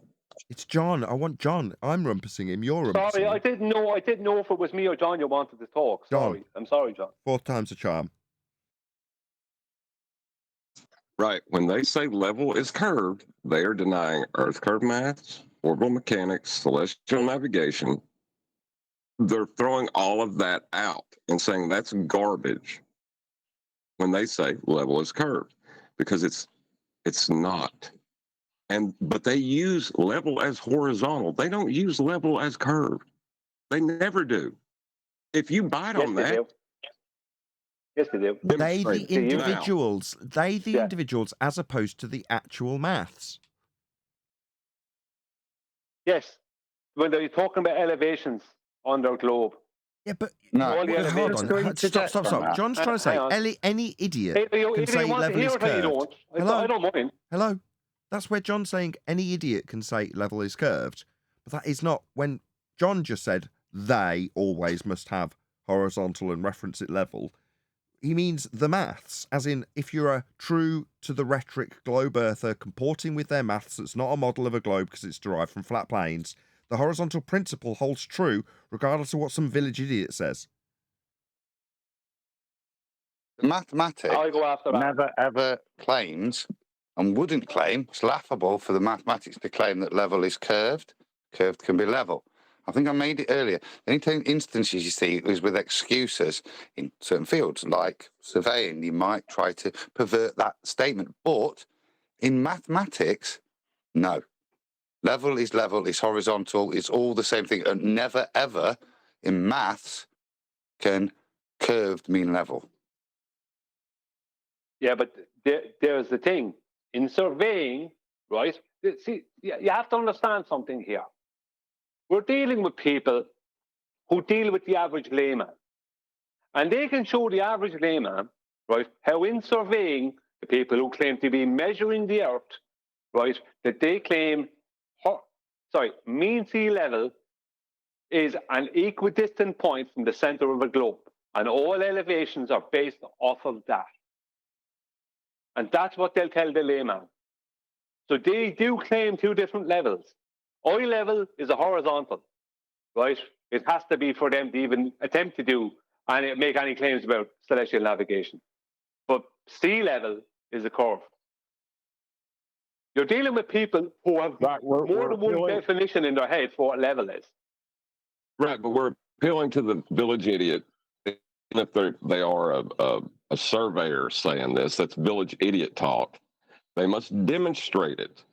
Just as when you said it, I asked you to demonstrate it. We are yet to see the demonstration of level being curved in any mathematics. It is now. I never claimed it was. Baseless assertion. It is. You what? He's saying the people. He's saying they. He's not saying he. He's saying they will do this because he is dealing with village idiots. He's kind of agreeing with you, John. Yeah, that's what we're dealing with. We're dealing with people who have crazy ideas. There's no point in pretending we're talking in a way, in such a way where we're pre-assuming we're dealing with people that use reason here. We're not dealing with people who use reason. I've never in 8 years dealt with people who use reason on the opposite side. Go on. Nathan, I got a picture of Master B that describes this pictorially. So you've got Plato's cave.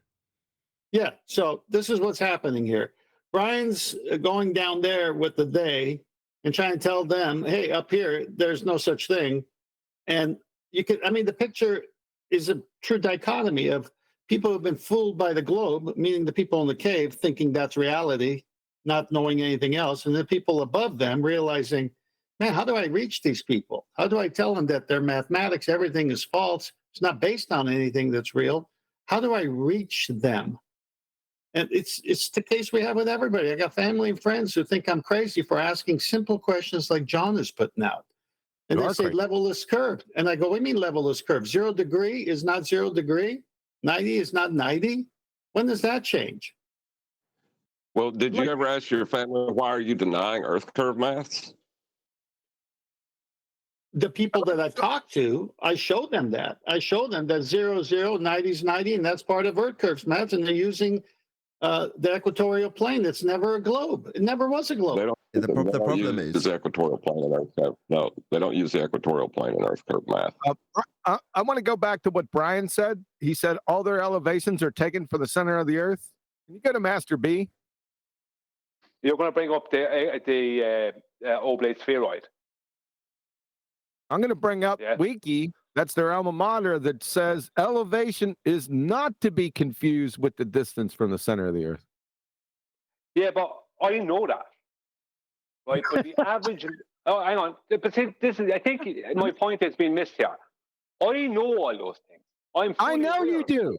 I know you know, and I know QE knows you know. And I know you know, but you said that they consider elevation to be taken from the center of the earth in reference to. Yeah, the ballers in general will say that. The ballers will say that, and they'll come. And I've seen them produce. I've seen them produce surveying citation that says that, even though that's wrong. Really? Yeah. Yeah, it is wrong, but this proves without a shadow of doubt, even though it's from Wiki, it just makes sense, right? You can't take elevations from the center of the Earth. You first of all, you don't know where the center of the Earth is. Second of all, you don't have a radius. And third of all, if it's a oblate spheroid or a geoid, you can't do that. We showed this years ago. Remember? To take a measurement, Huey. Rumpus and George Hanachek. Remember that? Yes. Yes. May he rest in peace. May he rest in peace. So they claim that level is not from the center of equidistant from the center of Earth, while claiming level is equidistant from the center of Earth. Is that where we're at now? Yeah, yes. with the village idiots, as you call them. Yes. You have two groups though. You have the actual globe claims, and then no swearing. You have the left wing fuckwit faction over to the left that makes shit up, that goes against the actual globe claims. So you have two paradigms here you're dealing with. You got to remember that. Anti-flat earthers. So an anti-flat earther in this instance is typified because John's saying, well, the moment you claim bend horizontal, you're denying a principle that is required for your globe mathematics. That level be horizontal, that straight line for surface level and eye level, that those principles hold true. Well, in essence, that means that they're denying something that is foundational for the globe claim, aka anti-flat earther, right? It's just straight up anti-flat earth when they come to talk about bend horizontal. Yeah, but okay, I'm not making myself clear enough, right? I'm going to be honest, and you're going to laugh at me, right? And I'll accept the laughing, right? We've been laughing at you. I know he has, right? But my concern is the layman is not aware of all of this stuff that has gone on in this arena for the past 8-9 years. They don't know any different. So these people, someone like Ruhif, Rumpus, any of these people, and the stuff they say can permeate. They don't have to personally talk to these laymen. It can permeate out there, and the layman and laywoman don't know any different. And they're being confused and mind-boggled by nonsense. And you give people enough nonsense, and the proof of this is NASA. You give people enough nonsense, and they'll just stop questioning it because it'll be so convoluted that they don't want to deal with it. They just accept it. One day they'll just start saying things like, "Yeah, level is curved." Hold on a minute. And to them, it checks out. Wait, hold on a sec. Let's just get this straight. So, to the layman, Ruhif has more authority than Wikipedia. That's not what I'm saying. What I'm saying is that the confusion that has been put out there, right, that the layman is not aware of, the layman has been constantly confused because they're being just look at all the posts that come out about the claimed heliocentric space from NASA, that the moon is doing this star is doing that, all this other nonsense. And it's all contradictory, it's all nonsense. But the layman is so used to being bombarded with this, they just start accepting it. And that's the problem. It's the acceptance is the problem, where there's no clarity for the layperson. Well, people, regardless of whether it's true or not, just 1 second, the anti-flat earther doesn't care whether something is true or not. That's the problem. They'll put out information whether it's true or not. We're not talking about the anti-flat. We're not talking about the anti-flat. We're talking about the layman, right? Yeah, but the layman will be poisoned by these people. Like you said, we're dealing with two paradigms. Which one do you want to deal with? The anti-flat earther that will deny Earth curve mathematics? Or do you want to deal with the layman who says I want to deal with the curved? layman. I want to deal with the layman because he's the person that will, or she, the layperson is the person that will be poisoned by an anti-flat earther, and they won't know the difference between an anti-flat earther and someone who just believes in the globe. They won't know. All right. Okay, well, then that goes to Quantum Eraser just read it out. Because to the layman, Ruhif is some fuckwit on YouTube. Wikipedia, sorry. No swearing. Ruhip is nobody. What Until Rache you just read out with them. Wikipedia, it is what the layman must accept. I will post. Hang on, Sorry, Brian, hang on. John, I posted the image of your citation, and they're contradicting themselves within a sentence or two. I've highlighted them. And this is the deception. The term elevation is mainly used when referring to points on the Earth's surface. But prior to that, they're saying it's equipotential gravitational surface. So Yeah, hold on. No, right. Eccentricity is based on a horizontal plane. What's the problem with that? No, I'm just saying the way there is no such thing as gravity. So to see how this thing just goes into the what do you mean equipotential gravitational surface? What's gravity? Now you're going to go there and say gravity's not a force, so you can't even use this term. No, We get all of that, John, but the layman's not going to get it. He's going to look at you with three different heads, like Chocolate said. We got glazed look in his eyes. NASA will tell you eccentricity, which is the gravitational potential, right, is based on a horizontal plane. We know that. These are people, and then they'll laugh at you and then tell you, look at the picture. Look at the pretty cartoon that I have of a globe, right? Go back to Plato's cave. Go back to Plato's cave, and the people in the cave like that whole explanation. And then you're trying to tell them, yeah, but the people who give you that explanation have based it on a horizontal plane. Oh, no, we live on a globe. Yeah, well, that leaves Brian with a slight conflict, doesn't it? Because what Brian's trying to argue is, in the mainstream, you'll have the convoluted gaggle screw of nonsense that defies the globe claim in the first instance being parroted back to you by Joe Normie because he's come across some anti-flat earther, and he therefore, Brian, that is, feels that it's only appropriate to tackle that head on, starting with their misapprehension. Well, to communicate with them, you've got to communicate in the language of their misapprehension first, to then take them to the flat plane that's required, which requires a certain language misnomer that we're challenging in terms of things like claiming a globe model when you're detailing it back to them. Now, that's a problem, because what John's trying to say is we shouldn't be doing that because we should be hyper-focused on what is actually being claimed by the globe and take it apart. If somebody doesn't understand it, or has taken anti-flat earth rhetoric from Wiki, for example, then that is their bad. It is, number one, not your place to educate them on their own claim, because they'll just use that against you. They won't believe you. They'll deny their own bloody claim because they're anti-flat earthers. John's saying, just focus on what they actually claim, and if they don't want to adhere to that, they're a village idiot, and he's right. He's absolutely right, and John did it the best way. He asked it in the form of a question, and that's what everyone should do. Yeah, and I don't disagree with John. The problem is that your average layperson doesn't know the difference between someone who's learned and someone who's a village idiot.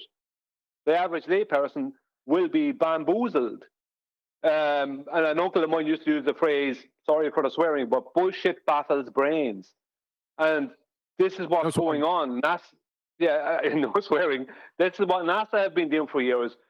The point is that the ordinary everyday person, like John, if for a fact that Gorbachev started talking to one of them, they wouldn't have a clue about what he's talking about. Because let me just talk to Brian. Far ahead. Yeah, Brian's right. Technical relate to this. You're absolutely right. But that terminology, baffle them with bullshit, is also a sales term, right? Which is to say, this is only relevant to somebody who's having a pitch put to them. Well, in terms of the way Coke markets, by having the word Coca-Cola absolutely everywhere, planted in your brain constantly, so that when you see the Coca-Cola ad, you know immediately what it's talking about. When you hear the Coca-Cola song, you know immediately what it's talking about. Well, the globe has the same thing going on, regardless of whether the rhetoric being used at the end of that process is true to the mathematics, as John's saying we should be, or true to the anti-flat earth rhetoric that doesn't comport with the maths, denies it in many instances. Well, for you, you're trying to undo massive amounts of constant bombardment with globes for average Joe Normie. Why this high degree of empathy for Joe Normie and his anti-flat earth rhetoric, or globe that's wrong rhetoric that he's coming across for you to undo? Why this sudden empathy that you need Joe Normie to understand this barrage of bullshit that they're constantly bombarded with just because you're in a discussion with them? No offense. You asking me that to answer that? Yeah. It's because I don't believe people should be lied to. There's enough lies that are happening in the world. It's time for people to point out, no, it's a lot of rubbish. And to show some clarity, gives people some clarity as to what's really going on here. You ever heard the term, you ever heard the phrase, no good deed goes unpunished? I'd probably get a lot of fun. But at least I'm trying to clear it up. For fuck's sake. Can I say something? Wait a minute. You can, or just ruin everyone else's discussion while you're waiting to say it. No, I'm just saying, 10th Man has a great video, where he's speaking to laymen. Isn't it our purpose not just to go back and forth with a bunch of lying, deceitful, comedy, clown, globers who are the real hardheads versus the normies like 10th Man approach upon some random encounter and try to educate them? Maybe they are just as, bombarded with the feast of nonsense as a glober, but at least they're not on. The only difference between them and a glober is a glober knows the deceptive, manipulative ways of telling the lie in an argumentative fashion, whereas the layman doesn't. So they're actually more, I would say, absorbent. They may be a little bit more acceptable to it. I mean, we're supposed to be reaching the world, reaching people, not just wasting our time arguing with a bunch of roofs and rumpies and bunch of idiots. So I have to say, I disagree. I like what Brian's saying. There's nothing wrong with it, and you just have to speak in their terminology until they catch up. Hold on a second, because I dealt with someone using the points that I have brought up on Nathan's show just recently, and he denied Earth was flat when he first entered, and in less than 20 minutes, he denied Earth was a globe. Yeah, but that's in a situation where there's a higher degree of pressure. What D. Rose is referring to and what I'm referring to is a situation where, let me give you an example. We are in a numbers game here, whether we like it or not, right? And people homeschool their children because they don't want the rubbish that the schools are going to teach the children to be taught to them, right? That's a big part of the reason why people homeschool. They don't want that rubbish taught to their kids.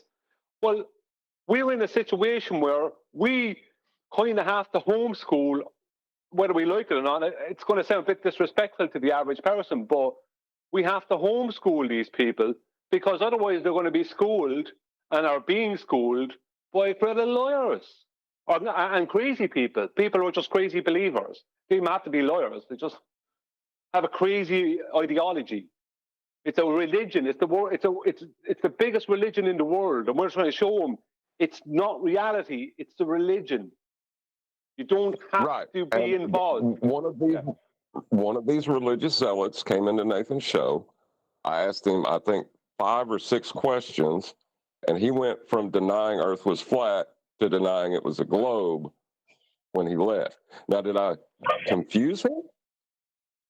Yeah, but I wouldn't even trust him because who knows what his agenda is. When he came in here, he found his way in here. What? I wouldn't trust him.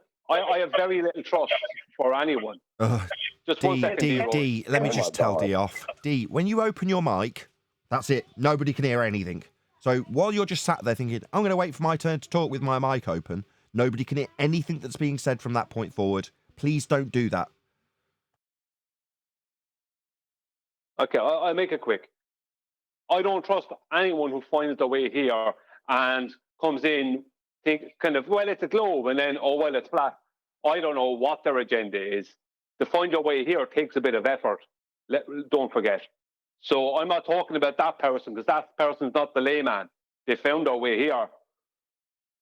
So that straight away tells me there was effort put in. The lay person is not going to look to find their way here because they won't know any different. Fine. D, go ahead. I apologize for that. Yeah, I'm alluding to what Brian was saying. And I'm not saying what I said refracted to say that no baller converts. even some anti-flat earthers or so-called flat earthers convert or get on the fence of being a glober again, like Rache. I understand it.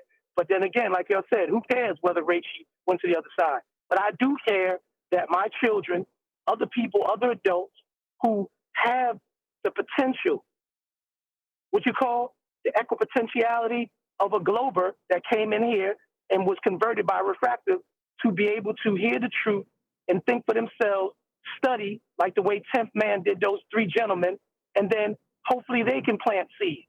But it's a never-ending battle. How long have y'all been battling with the same names y'all have been mentioning for the past 8 years, going on 6, 7 years? There's nothing wrong with spending your time trying to teach the layman. Give them some credit. You know what? With an actual product, I reckon with just a little dab of something, like maybe, I don't know, free energy, we could turn this into a pyramid scheme. Yeah, but let's we can't go out on the street and start shouting at people. It's not a globe, right? Look, that doesn't work, right? But what we can do, go on, Ted. Go on. No, I was going to compliment on refracted curvature. I'd like to hear that show. Refracted, if you could send me a link. I want to hear what happened there. But again, Nathan hasn't released it yet. Okay. Nathan hasn't released the. It's in his members. If you're a member, you can see it. No, I'm just a panel member. Anyway, my point is this, that when you're talking to people, here, let me just make it personal. When I'm talking to people, I have to gauge them where they're at. Their interest level is, first of all, most important. How important is this topic to you? Will you do further research? You know, when you first start in this, you just want to tell everybody. Then you realize not everybody wants to know. So you kind of have to go back to some wits and say, all right, I'm only going to spend time with people who really care and want to know. So how do I find that out? Well, I got to ask them some questions. How important is this? Will you take time and research if I give you some citations to look? And will we have a follow-up meeting? Or is this a kind of like a 5-minute thing and we're never going to talk about it again? What's your level of interest on this topic? And so once I gauge that, then I could go, depending on who they are, how willing they are, and I could start really soft with some, really nice hot oatmeal, or I could bring out the steak and just kill it. It all depends where they're at. It all depends where they are in the progression of their interest. Maybe they've talked to some flat earthers who have misrepresented certain things, or maybe he's talked to some flat earthers who have represented the good. I don't know until I investigate. So you can't just go into a conversation and say everything you know, or keep it as tight as you're keeping it, which is fantastic. I love it. Until you find out if there's an interest first. If there's an interest, boom, you got them. I'm not into doing. Hold on a sec. I'm not into doing street evangelism, and I was just curious if I took the position not to argue with him, not to I didn't disagree with anything he said. I just asked him, how that doesn't need a flat plane. Pretty much everything that he brought up turned out he needed a flat plane for it, and it confused him. Okay. Let me ask you a question, John. Let me ask you a question. He came on Flat Earth Debate Show knowing what he was coming onto. You held him to tight criteria by asking questions. He's live, he's being recorded, he's aware, and he can't be sounding like a fool. So you converted him because of the logic and reason you showed that all measurements come from a flat Earth and the globe mathematics doesn't exist. Well done. Excellent. Well, I can't convert someone. That's not on me. You know what I mean? I know. Realization is upon someone else, right? That's not my.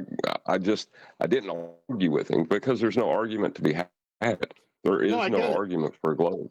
But you can't convert somebody to flat Earth because flat Earth is not a religion. You're going to convert someone to a religion or a belief system. Flat Earth is not a belief system or a religion, so that can't be done. So when people have tried to do that, it's failed simply because you're trying to convert them to something that isn't something that they have to believe in. You know what I mean? I don't do that. I'm not saying we should go out and do street evangelism.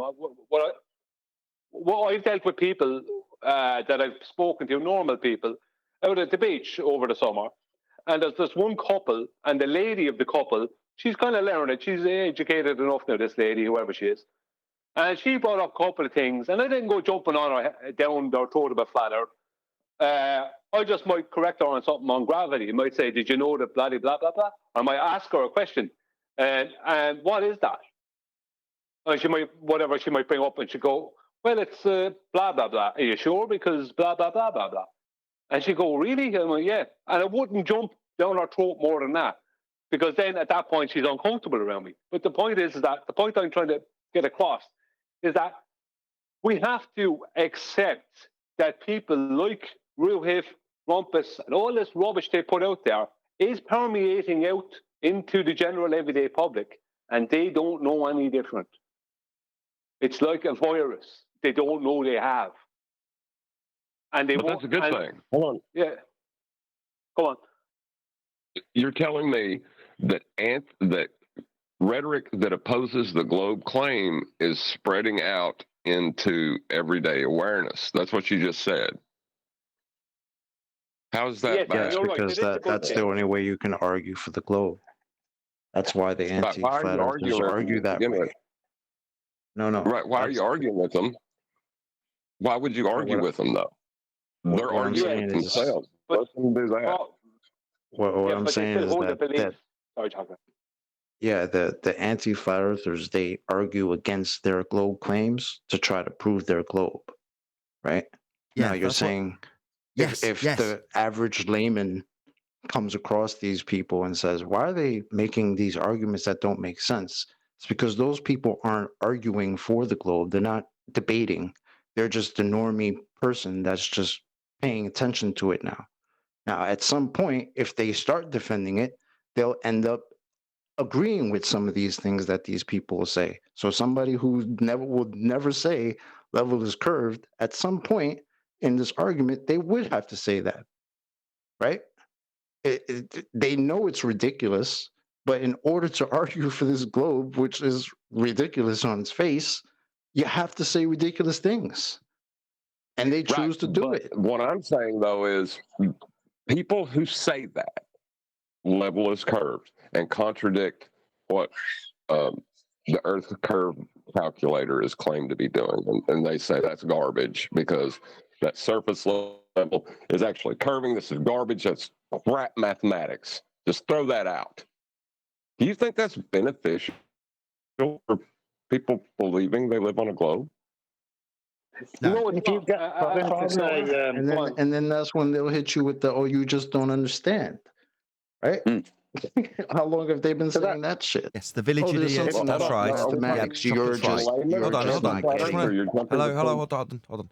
Yes, the village idiot will tell you that you don't understand. Yes, but the point you were making earlier, before that, at the beginning of your point, when I was going yes, and interrupting you, was that you were on the verge of pointing out what John pointed out a month or two ago when he was saying they will hold up what is essentially a flat Earth claim, professing to be a globe claim, and then hold up in false dichotomy your straw man flat Earth claim that you didn't make. But both are, in essence, requiring a flat plane, and they're alluding to the idea that the one they'll debunk leaves flat Earth debunked, but leaving the one that stands also based on a flat Earth, proving the globe. Now, John was saying that, and you were halfway to saying it yourself a second ago, Chocolate. I just want that bit to be the bit that gets our focus, because that's where this conflict of interest with Brian comes in. Because yes, at that point, the point that we're at in this discussion, there's a crossroads for that guy that we were currently describing as Mr. Normie. Well, he's at a crossroads at that point, isn't he? He can either descend into hell on the flat Earth or anti-flat Earth route, or he can recognise his own ignorance. I mean, there's many different paths he can take in reality, but you know what I mean? To keep it simple, he can either recognise his own ignorance, in which case realise that to deny the flat Earth that's required is to deny his own claim to believe he's on a sphere, but that means he has to recognise that he's believing he's on a sphere based on flat Earth measurements. Or he can descend into hell and become an anti-flat earther. At which point you have to detach yourself from that person because they're downright dangerous. But they're dangerous. Also, they're more dangerous to globers than they are to us. They're out there telling globers that Earth curve mathematics are wrong. That levels actually curving That's why before.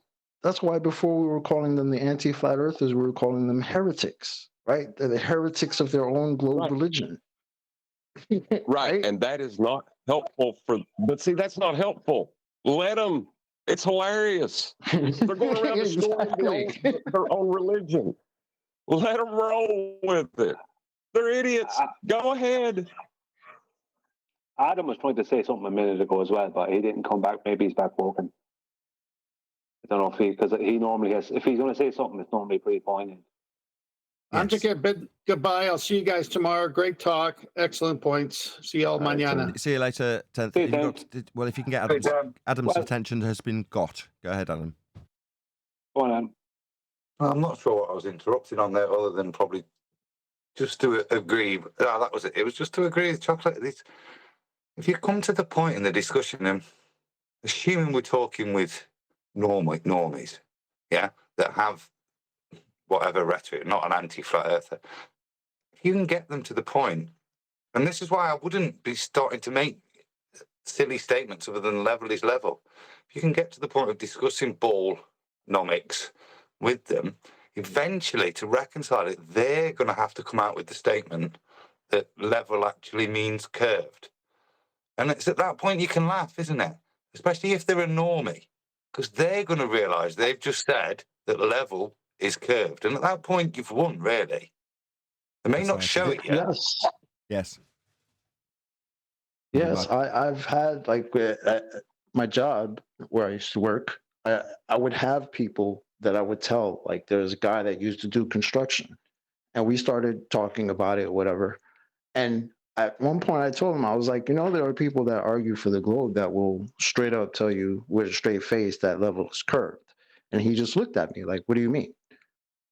Level's not curved. And I'm like, well, I know that, and you know that, but at some point during the course of the globe argument, so-called, you will change that to level is curved. You will change that, your knowledge of that, the reality of level not being curved, literally being the opposite.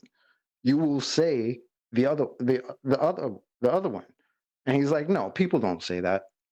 And I was just like, bro, you have no idea how many people will say that in defense of this globe. With that, I'm going to say another huge, massive, enormous thank you to both Discord and G+ panels for making today's after show possible. And of course, a massive thank you to all of you in either Nathan Oakley 1980 or Nathan Oakley premiering streams. Hopefully, if you've joined as a member, you never know, people might have joined off the back of my call to action just to listen to that discussion. So if you have, thank you very much for joining, liking, commenting, sharing, subscribing, hitting me up on PayPal and all that good stuff. I've been Nathan Oakley, and I will see you all in the next video.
What a lovely day!